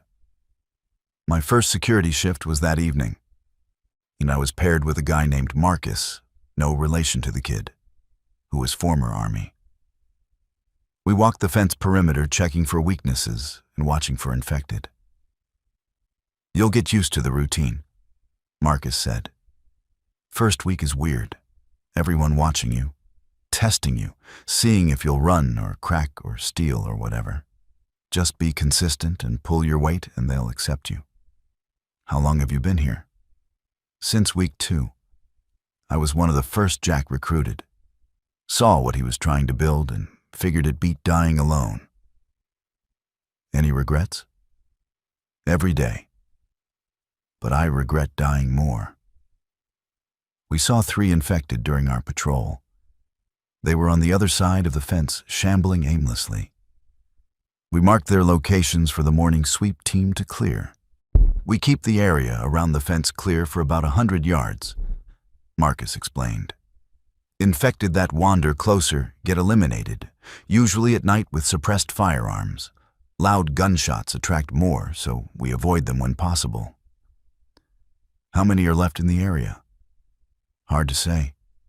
Couple hundred visible in our patrol radius, probably thousands in the wider city. They spread out over time, follow sounds, wander. Eventually they'll disperse more, or we'll thin them enough to expand our secure zone." "You think this place can last?" "Long term? No. We're in a suburban area with finite resources. Eventually we need to move somewhere with agricultural land and fresh water sources. But short term, yeah. We can make it through winter if we're smart." That night, I lay on my cot in the gymnasium, listening to 25 people sleeping, snoring, coughing, shifting, breathing. So many sounds after weeks of silence in my basement. I thought about my house sitting empty, about my supplies still there, about the basement where I'd spent 47 days alone preparing for scenarios that didn't include this. I thought about the kids scattered through different sleeping areas, about Trevor trying to adapt, about Emily's infected hand, about Zoe's cough. I thought about Angela and Tyler and Emma, about Jennifer in Sacramento, about all the people who didn't make it. And I thought about what Jack said, that we're building something real. Maybe we were. Maybe this community would work. Maybe we'd survive long enough to figure out what comes next. Or maybe it would fall apart and we'd all die, and it wouldn't matter anyway. But for now, I was part of something. Not alone, not isolated, not just counting days until my supplies ran out. For better or worse, this was my life now. Day 47 complete. New chapter beginning. Still scared, still uncertain, but not alone. Not anymore. Day 53. And I'm starting to understand the fault lines in this community. First week was integration, learning routines, proving I could handle security work, made 3 scavenging runs with different partners, retrieved supplies from my house with a 4-person team including Marcus and 2 others named Deshawn and Patricia. Everything I'd stored over months was now communal property. Felt strange, but also relieved not to be solely responsible for it anymore. The kids have adapted variably. Emily's hand healed well. No infection. Zoe's cough cleared up with rest and medicine. Brandon's ankle is better. Either they're fed regularly and safe, and that counts for a lot. But Trevor is struggling. He's with the Patel family, and Mr. Patel, first name Rajesh, runs a tight ship. Strict schedules, high expectations. Trevor went from being the leader of a group of survivors to being a kid, expected to follow rules without question. He's chafing. I see him during meals and breaks. He sits separate from his assigned family when he can. Still checks on the younger kids constantly. Still acts like their guardian, even though he's not anymore.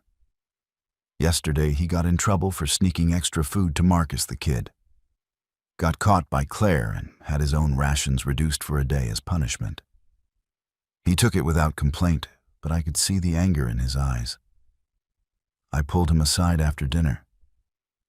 "You can't do that," I said.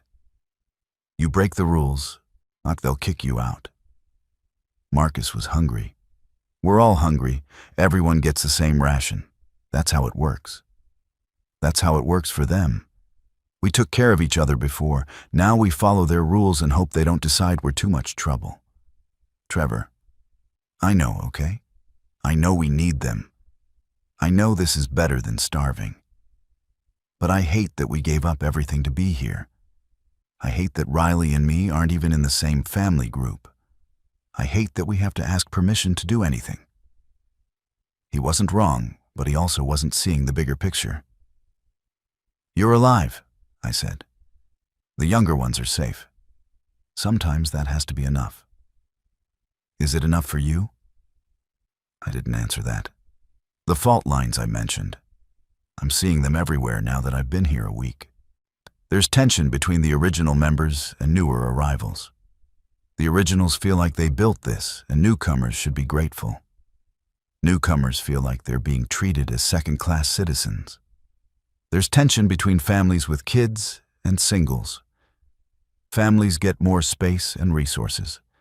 Singles do more dangerous work. There's tension between those who want to expand and those who want to stay fortified. Jack wants to eventually move to a rural location with farmland.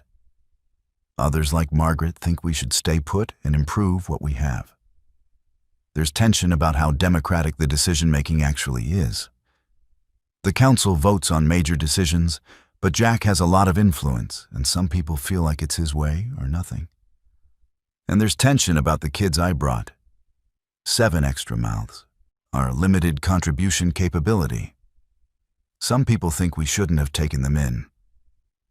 I heard 2 women talking during my shift yesterday. Didn't mean to eavesdrop, but I was on perimeter watch and they were on the other side of a wall. "We can't afford dead weight," one said. "Those kids eat but don't produce." "They're children," the other replied. "What do you want them to do?" I want Jack to be realistic about resources. We take in every stray and we all starve faster. So we should have left them to die? I'm saying we need to make hard choices. We're not running a charity. I didn't intervene, but I filed it away. Not everyone here is on board with the community's direction. Not everyone agrees with Jack's decisions. And pressure is building. Day 54, we had a council meeting. Open to everyone, but only council members vote. I attended because I wanted to understand how decisions got made. The meeting was about resource allocation. Margaret presented her report on food stores. At current consumption, we had 7 weeks left. The gardens would start producing soon, but not enough to fully sustain us. We needed to either reduce rations further or find new supply sources. "Reducing rations is going to cause problems," Claire said. "People are already stretched thin. Cut more and we'll see health issues, weakness, sickness, not to mention morale." "So we increase scavenging operations," Jack said. "Hit larger targets, grocery stores, warehouses, take bigger risks for bigger payoffs." Marcus, the soldier, not the kid, objected. "Bigger targets mean more infected. We don't have the firepower or people to clear a warehouse safely. We try that, and we'll lose people." "We don't try it, and we starve," someone else said. back and forth like that for an hour. Eventually they voted, 4-3 in favor of planning a major scavenging operation targeting a warehouse district about 3 miles away. High risk, high reward, 3-day mission with a team of 8 people. I volunteered. So did Marcus, Deshawn, Patricia, 2 others named Greg and Amanda, who I didn't know well, and a woman named Lynn, who was a former nurse. Jack would lead personally, which surprised me until I understood that's how he maintains authority. He doesn't send people to do things he won't do himself. We spent day 55 planning, studying maps, marking routes, identifying targets, estimating infected density, running scenarios. The warehouse district used to serve restaurants and grocery stores in the area. If we could hit even one intact warehouse, we'd find commercial quantities of food, enough to extend our timeline significantly. But it's 3 miles through city streets, unknown infected numbers, unknown building conditions, multiple choke points. If something goes wrong, we could lose half the team or everyone. My job would be point security with Marcus. We'd clear paths and watch for threats while others handled loading supplies. We leave tomorrow. Day 56. I'm writing this the night before because there's a real chance I don't come back. Wanted to document my thoughts while I still can. I've been here 6 days. Started to know people's names, started to understand the dynamics, started to feel like maybe this could work. But I'm also not naive. This community is fragile, held together by Jack's leadership and shared necessity. Take away either of those, and it could collapse fast. The kids, though, that's what I keep thinking about. If I don't make it back, they'll be okay. They're integrated enough. They have food and shelter. Trevor will keep an eye on the younger ones, even if he hates the structure. That's something. That's better than where they were. Better than dying alone in scattered houses waiting for supplies to run out. I checked on them tonight. Said goodnight without making it obvious I was saying goodbye. Emily showed me a drawing she made. Her family from before. Her mom and dad and little brother. All smiling. All dead now. Do you think they'd be proud of me? She asked. For surviving? I think they'd be proud of how strong you've been. I don't feel strong. You're here. You're alive. That's strong. She hugged me and went to bed. Zoe asked if I'd be at breakfast tomorrow. I lied and said yes, even though we're leaving before dawn. Trevor knows something's up. He has good instincts. He pulled me aside. You're doing something dangerous tomorrow. Just a supply run. Bullshit. You have that look. Same look my dad had the day he left for work and never came back. I didn't know what to say to that. Don't die, Trevor said. The little ones need you. I need you. I'll do my best. Your best better be enough. I'm sitting here now at 0200. Can't sleep. Mission brief is at 0400. We leave at 0500. My gear is ready. Glock 19 with suppressor. The AR-15 with 4 magazines. Hatchet, knife, backpack, water. Minimal supplies because we're coming back loaded or we're not coming back at all. I keep thinking about the conversation I heard, about dead weight and hard choices, about how communities survive by being selective, by prioritizing, by making decisions that in normal times would be unconscionable. And I wonder if that's what we're becoming. If survival requires us to lose the parts of ourselves that make us human. The compassion, the willingness to help people who can't help themselves. The belief that every life has value beyond utility. Or maybe I'm overthinking. Maybe we're just doing what we have to do to survive. Maybe that's enough. I don't know. What I know is that tomorrow I'm going into a dangerous situation with 7 people I'm trusting with my life, when they're trusting me with theirs. And somewhere in that shared risk is the foundation of whatever this community is becoming. For better or worse. Day 55 complete. Hours until the mission. Writing this in case it's my last entry. If someone finds this later, the kids at the school, they matter. Whatever happens to me, make sure they're okay. Trevor, Emily, Zoe, Marcus, Brandon, Chris, Riley, they deserve to survive this. We all do. Day 59, and I'm alive, but barely. And everything is different now. The mission went wrong in ways I couldn't have predicted. I need to write this while it's fresh because parts of it don't make sense, even to me, and I lived through it. We left at 0500 on day 56 like planned. 8 of us in 2 vehicles, Jack's pickup and a van we'd secured. The route took us through residential areas first, then industrial zones approaching the warehouse district. First hour was quiet. Streets empty except for occasional infected. We drove slow, lights off, navigating by moonlight and familiarity. Dawn broke around 0600, and that's when we started seeing more of them. Infected don't sleep, but they're less active at night. As light comes, they seem to wake up, start moving more. We saw dozens, then hundreds, clustered around old accident sites and buildings and just wandering. Jack called a halt at a gas station about 2 miles from our target. We needed to assess. The infected density was way higher than our reconnaissance suggested. We should turn back, Amanda said. She was shaking. First mission outside the fence for her. We came for supplies, Jack said. We turned back empty-handed and we wasted fuel and risked 8 people for nothing. We keep going and we might lose people for real, Marcus argued. They went back and forth. I was watching the street, counting infected, watching movement patterns. Something felt wrong, but I couldn't articulate what. Jack made the call. We continue. Stick to the plan. Hit the warehouse, load fast, get out. We approached the warehouse district from the north. 3 massive buildings in a row. Our target was the middle one, supposed to be a restaurant supply warehouse. Loading docks, offices, massive storage area. The fence around the facility was chain link, but intact.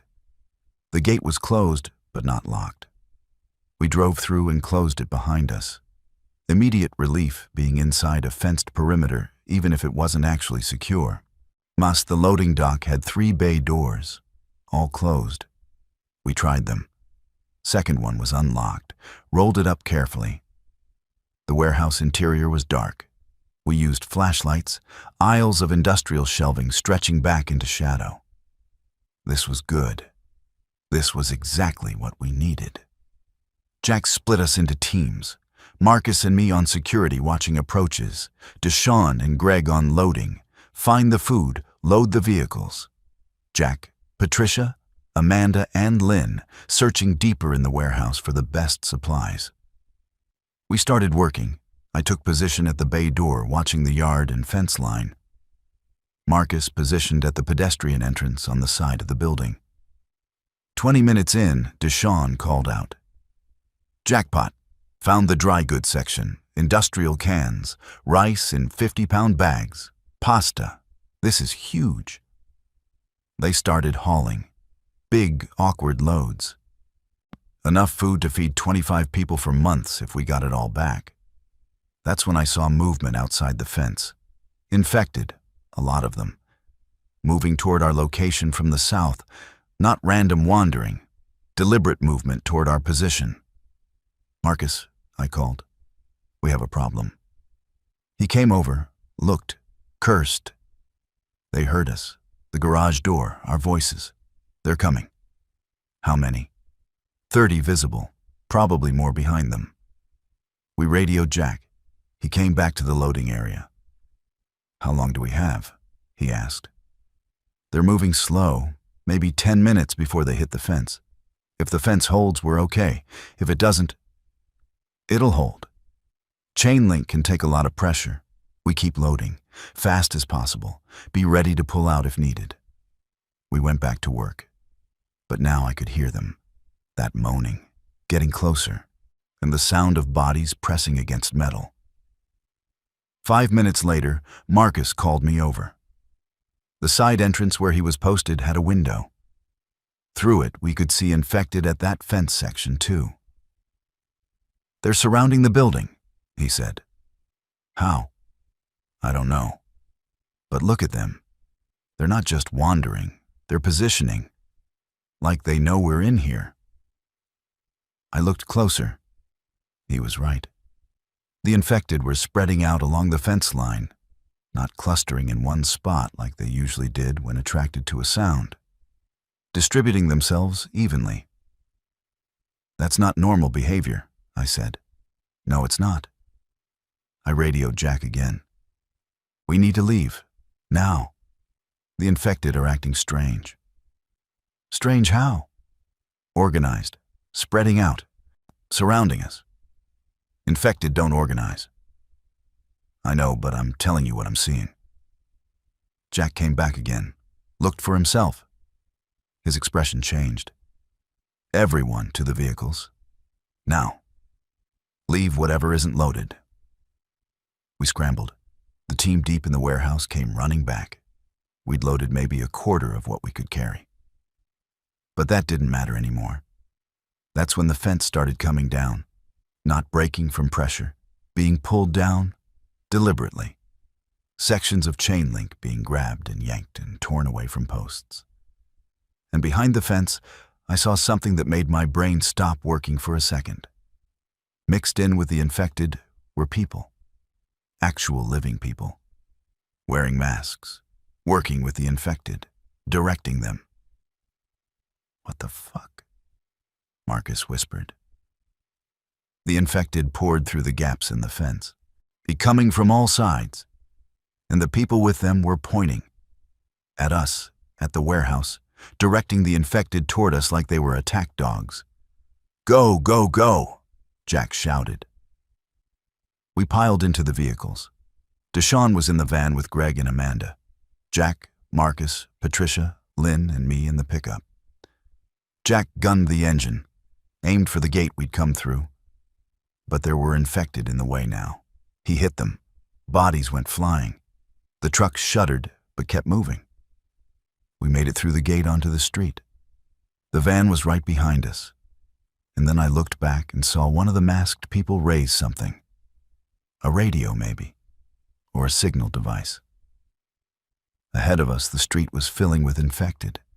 Coming from buildings and alleys and side streets, way too many, way too coordinated. "They herded us," I said. "Yeah, this was a trap." "Shut up and shoot," Jack said. I leaned out the window with my AR and started firing, aiming for heads, dropping infected. But there were too many. The van behind us swerved, trying to avoid a cluster. Clipped an abandoned car, spun sideways, stopped. Jack slammed the brakes. "We have to get them." "We can't," Marcus said. "There's too many." Through the back window, I could see Deshawn trying to restart the van. Amanda was screaming. Greg was out of the vehicle, firing his pistol. Then the infected were on them. Greg went down first. Swarmed. I saw him disappear under bodies. Amanda got the door open and ran. Made it maybe 10 feet before they caught her. Deshawn got the van started. But the infected were at the windows, breaking through. He was fighting them off, but there were too many. "We have to go," Patricia said. She was crying. "We can't help them." Jack sat there for 3 seconds that lasted forever. Then he hit the gas. We drove, left them behind, left 3 people to die because saving them would have killed us all. The route back was a nightmare. Infected everywhere, coming from directions that made no sense unless they were being directed. We took side streets and alleys, crashed through fences. At one point went through someone's backyard and house, literally through the garage door and out the back.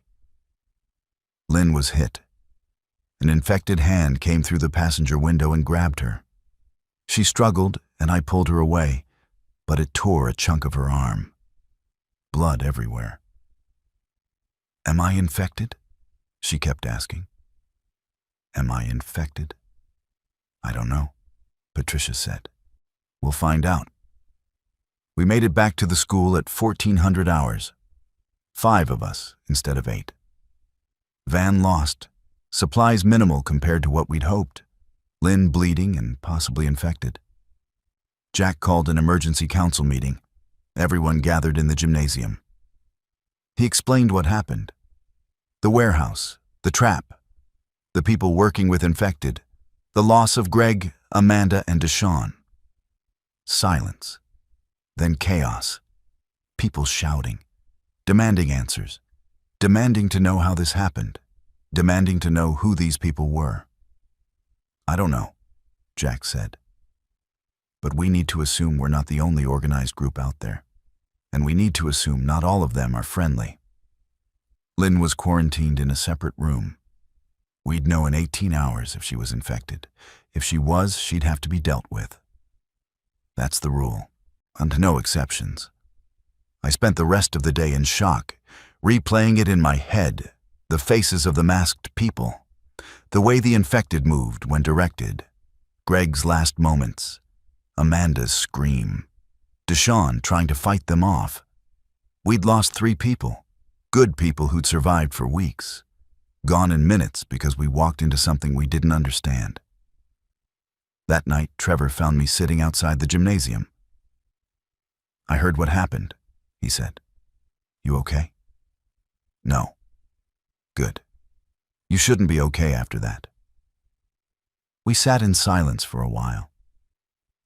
"There are people out there using infected as weapons," I said. "That's what we saw. People who figured out how to control them somehow, direct them, use them. Why would anyone do that? Control, power, same reasons people do anything terrible. Whilst if you can weaponize the infected, you can take whatever you want from whoever you want. Are they going to come here? I don't know. But I was lying. I knew. If they'd set up that trap at the warehouse, they knew about the school. They knew about us. They were probably watching right now, deciding when to make their move. Day 59, 3 people dead, 1 possibly infected. Everything I thought I understood about this new world was wrong. The infected aren't the only threat. The real threat is what humans have become. And we're not ready for that.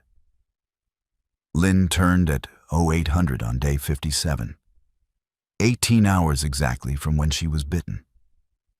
I was there when it happened. They asked me to be one of the people in the room because I'd been on the mission. Because I'd seen what happened to her. Because they thought maybe she'd want a familiar face at the end. She'd been lucid until about hour 16, talking, crying, saying goodbye to people, writing letters to family members who were probably dead. Then she got confused, started asking where she was, who we were. Her fever spiked. She began having seizures. By hour 17, she was nonverbal, just staring, breathing hard. Her eyes were changing, that glassy, infected look. At hour 18, she lunged at Richard, the EMT who was checking her vitals. He backed away just in time. She fell off the cot and started crawling toward us, making that sound, that wet, gurgling moan. Jack put her down with his pistol. 1 shot, quick and clean.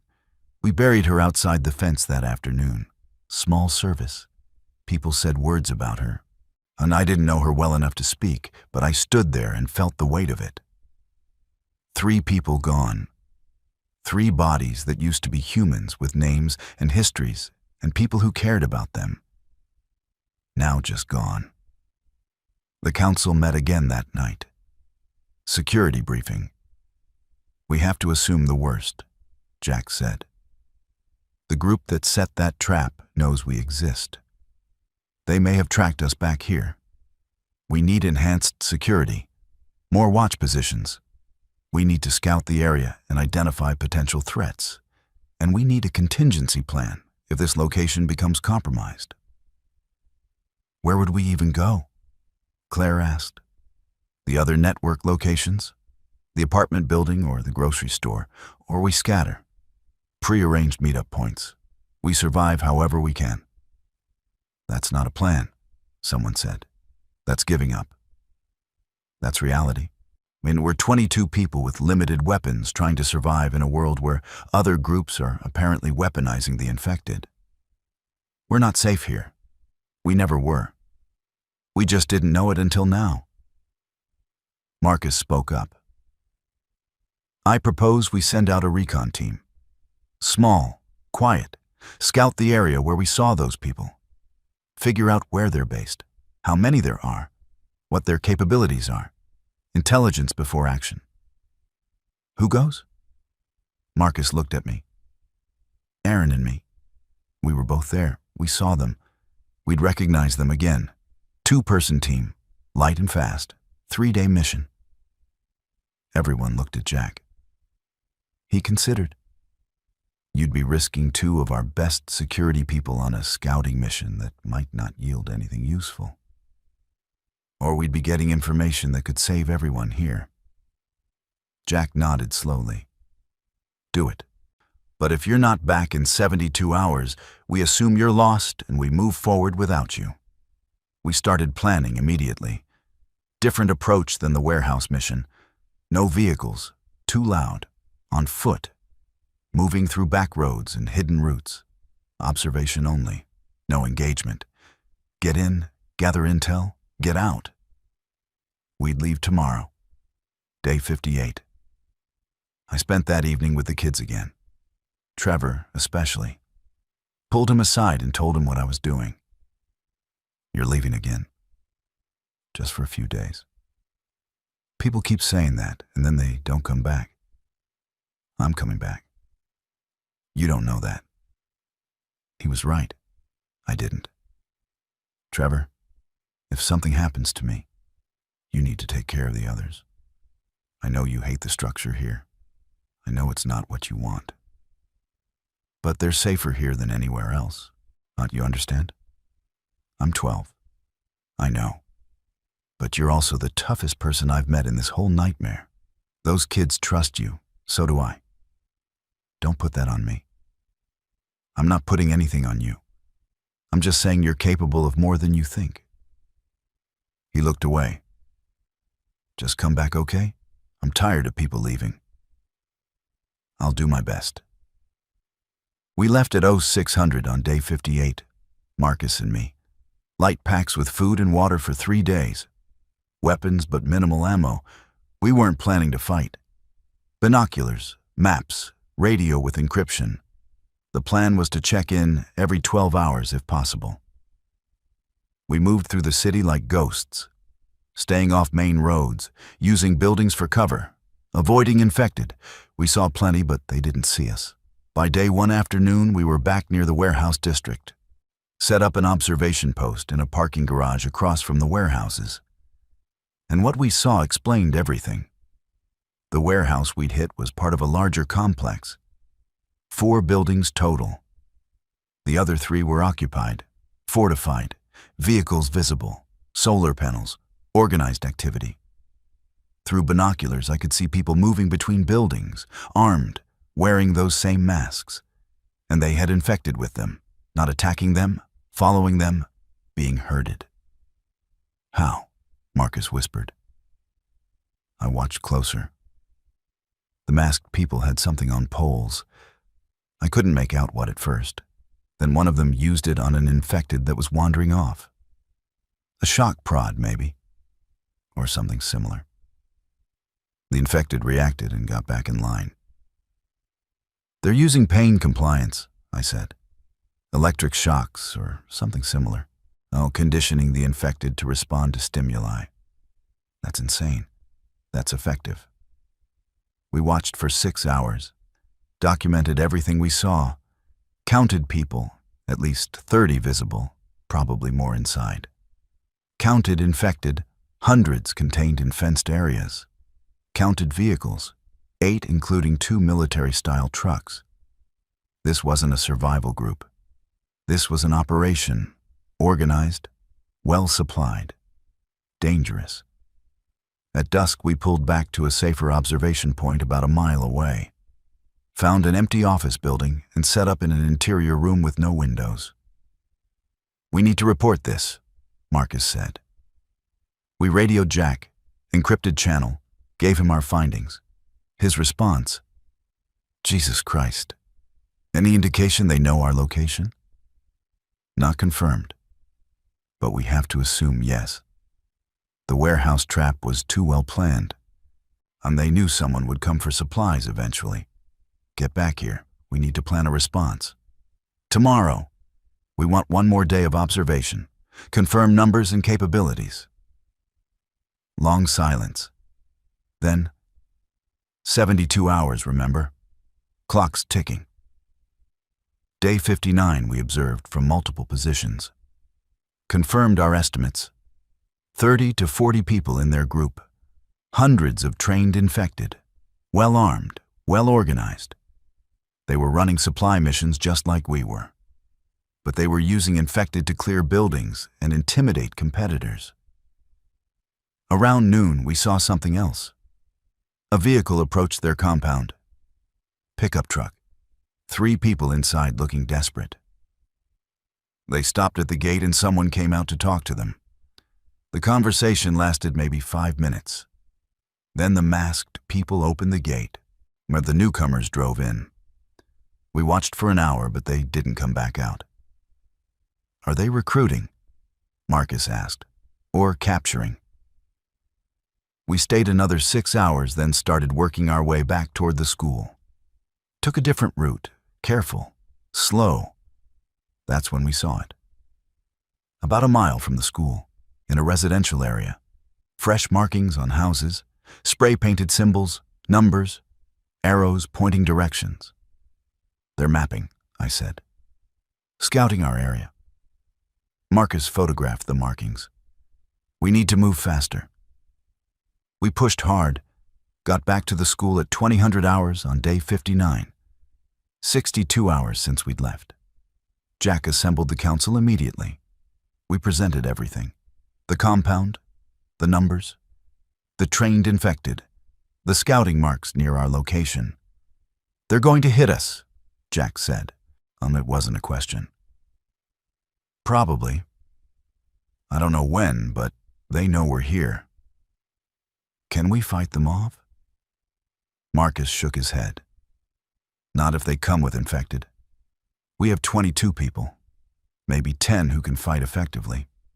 They have double that plus hundreds of infected they can deploy. We'd be overrun."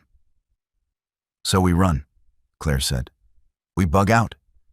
Go to one of the other network locations." "They've probably scouted those too," I said. "These people are thorough." Silence. Then Jack spoke. "We have maybe 3 options. 1, we leave now. Scatter. Every person for themselves.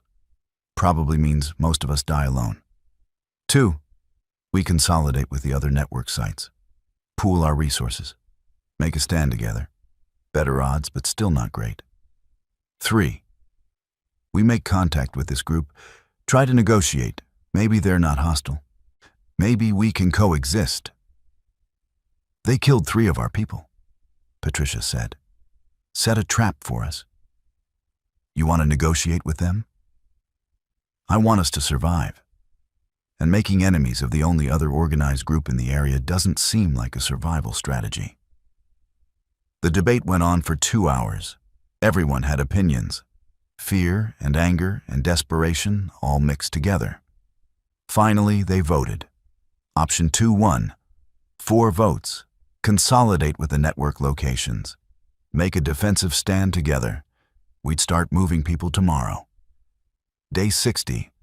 Non-combatants and children first. Supplies second. Security last. I found Trevor after the meeting and told him what was happening. "We're leaving?" His face showed relief. "Yeah, going to a different location. Bigger, more defensible. And you and the other kids will go in the first group tomorrow." "What about you?" "I'll be in the last group, making sure everyone gets out safe. So I won't see you tomorrow. Probably not, but you'll see me at the new place, I promise. You keep making promises you can't guarantee. I know. He hugged me then, hard, this tough kid who'd survived hell and kept 6 other kids alive, breaking down for just a second. Don't die, he whispered. Please don't die. I won't. Another promise I couldn't guarantee. That night I sat in the gymnasium watching people pack. 22 lives condensed into bags and boxes, everything we'd built here in 6 weeks getting dismantled and loaded. Jack sat down next to me. You did good, he said. The recon, getting us intel, giving us options. We're still running. Yeah, but we're running together. That's something. Is it enough? Has to be. I thought about Angela and Tyler and Emma again. About how I'd failed to save them when it mattered. About how I'd managed to save these 7 kids at least for now. About whether that balanced the scales somehow. It didn't. Nothing balanced those scales. But trying had to mean something. Day 59 complete. Tomorrow we abandon the school. Tomorrow we consolidate. Tomorrow we keep surviving however we can. The infected are still out there. The people weaponizing them are still out there. And we're still here. Still fighting. Still hoping it means something. I'm writing this fast because I don't know how much time I have. It's day 63. We're at the consolidated location, a 4-story apartment building that the network had secured. 22 from our group, 15 from the grocery store location, 8 from the apartment building. 45 people total now. Too many. Not enough food. Tension high. But we're together and fortified.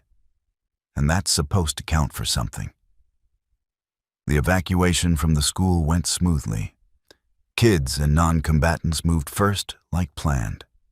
Supplies second, security team last. By end of day 60, we were out and the school was empty. We destroyed what we couldn't carry.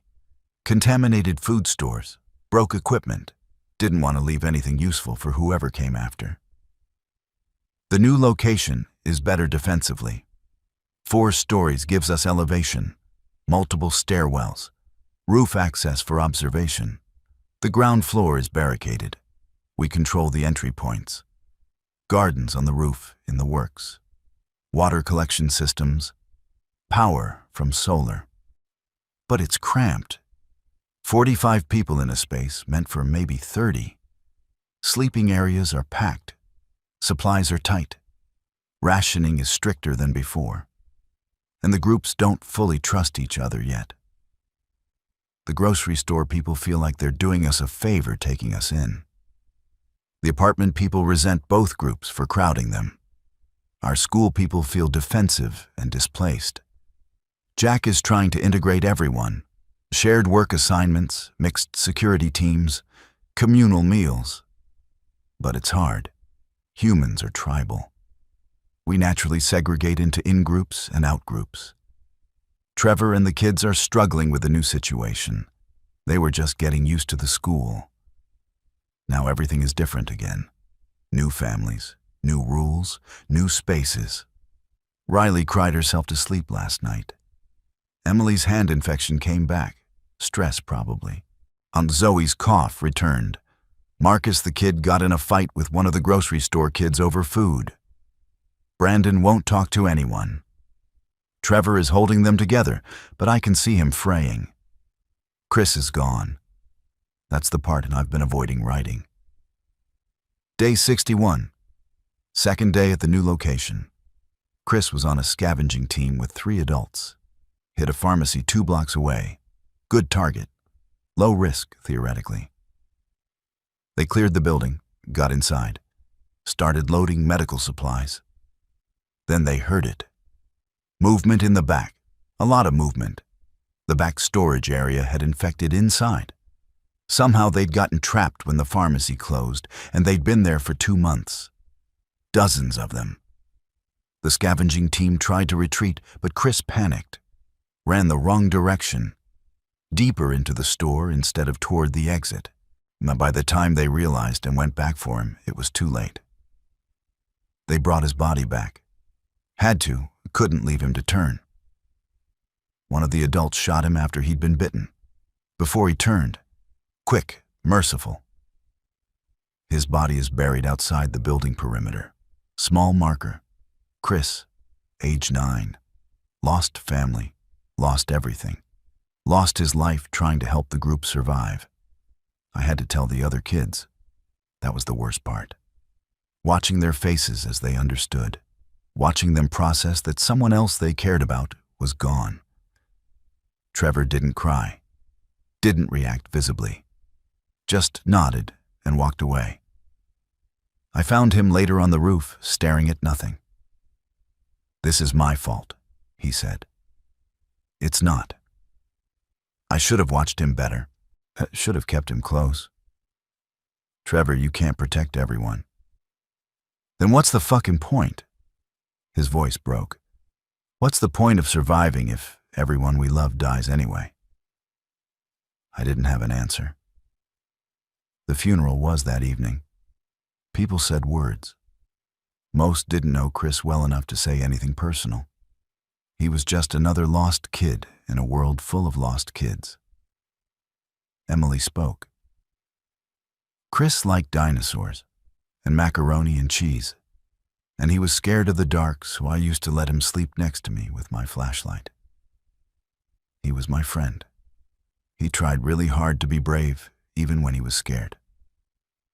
I'm going to miss him. Then we buried him and went back inside, and life continued, because that's all you can do. The encrypted radio picked up something strange that night. We monitor multiple frequencies. Most are static. Some have automated emergency broadcasts still running from before.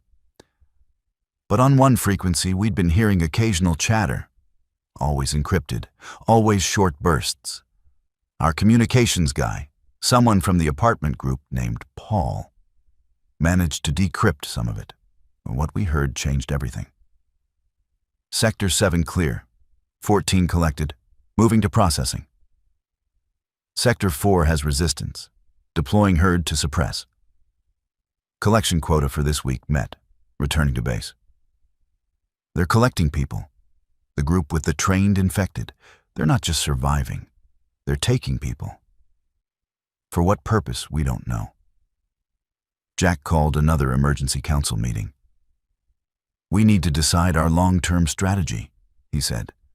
"We can't stay hidden forever. This group, whoever they are, they're organized and they're expanding. Eventually they'll find us if they haven't already.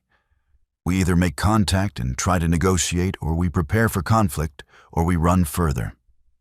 The debate was fierce. Some wanted to fight. Some wanted to negotiate. Some wanted to run to rural areas and start completely over. I stayed quiet through most of it. Just listening, processing. Finally, Jack asked me directly, "Aaron, you've seen them up close.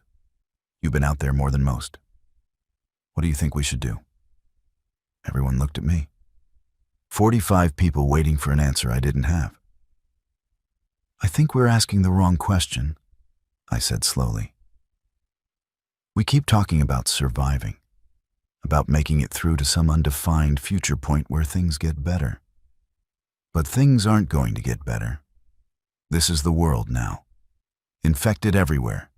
Resources finite. Organized groups competing for whatever's left. We can run and hide and ration and hope. Or we can accept that survival isn't enough anymore. We need to figure out how to live in this world. How to build something that lasts. How to be human even when everything pushes us to be animals." Silence. Then Margaret spoke. "What does that mean practically?" "It means we stop reacting and start planning. It means we scout more aggressively, learn about this other group, figure out who they are and what they want. Maybe they're monsters. Maybe they're just desperate people like us. We don't know. But we need to know before we decide how to deal with them. And it means we think bigger than just this building. We're 45 people now. That's enough to actually do something, build something, make a difference. Like what? Claire asked. I don't know yet. But sitting here rationing food until we starve, isn't it? More debate, more discussion, more fear and anger and hope all mixed together. Finally, a decision. Send another recon mission. Bigger this time. 6 people. Longer timeline. Goal is to make contact with the other group. Not to fight, not to negotiate yet. Just to understand who they are. Volunteers requested. I raised my hand. So did Marcus. 4 others joined us. We leave tomorrow. Day 64. I'm writing this tonight because tomorrow might be the last time I leave this building alive. Because I need to document what we're doing and why. I checked on Trevor and the remaining kids before writing this. 6 of them now, instead of 7. Younger ones already asleep. Trevor awake and sitting with Riley. You're leaving again, Riley said. Statement, not question. Yeah. To find the people who might attack us? To understand them. Big difference. Trevor looked at me with old eyes and a young face. You think you can reason with them? You think they're going to care that we're just trying to survive? I think I have to try. Why? Because giving up on talking to people is giving up on being human. And if we're not human anymore, then what's the point of surviving? He didn't have a response to that. I left them there and came here to write. It's 0200 now. Mission brief is at 0600. We leave at 0800. This might be my last entry. If it is, whoever finds this needs to know. The kids at this location, Trevor, Emily, Zoe, Marcus, Brandon, Riley, they matter. They're worth protecting, worth saving, worth building a future for. Jack and the community here are trying to do the right thing, even when the right thing isn't clear. The world ended, but humans didn't. We're still here, still trying, still hoping. That has to count for something. Day 63 complete. Tomorrow we make contact with the unknown. Tomorrow we learn if there's any humanity left in this world beyond our small group. Tomorrow we find out if survival is enough or if we need to be more than survivors. I'm scared, but I'm ready. Whatever happens next, we face it together. That's all I've got. That's all any of us have. And maybe that's enough. Thanks for watching, guys. I will be back with another story.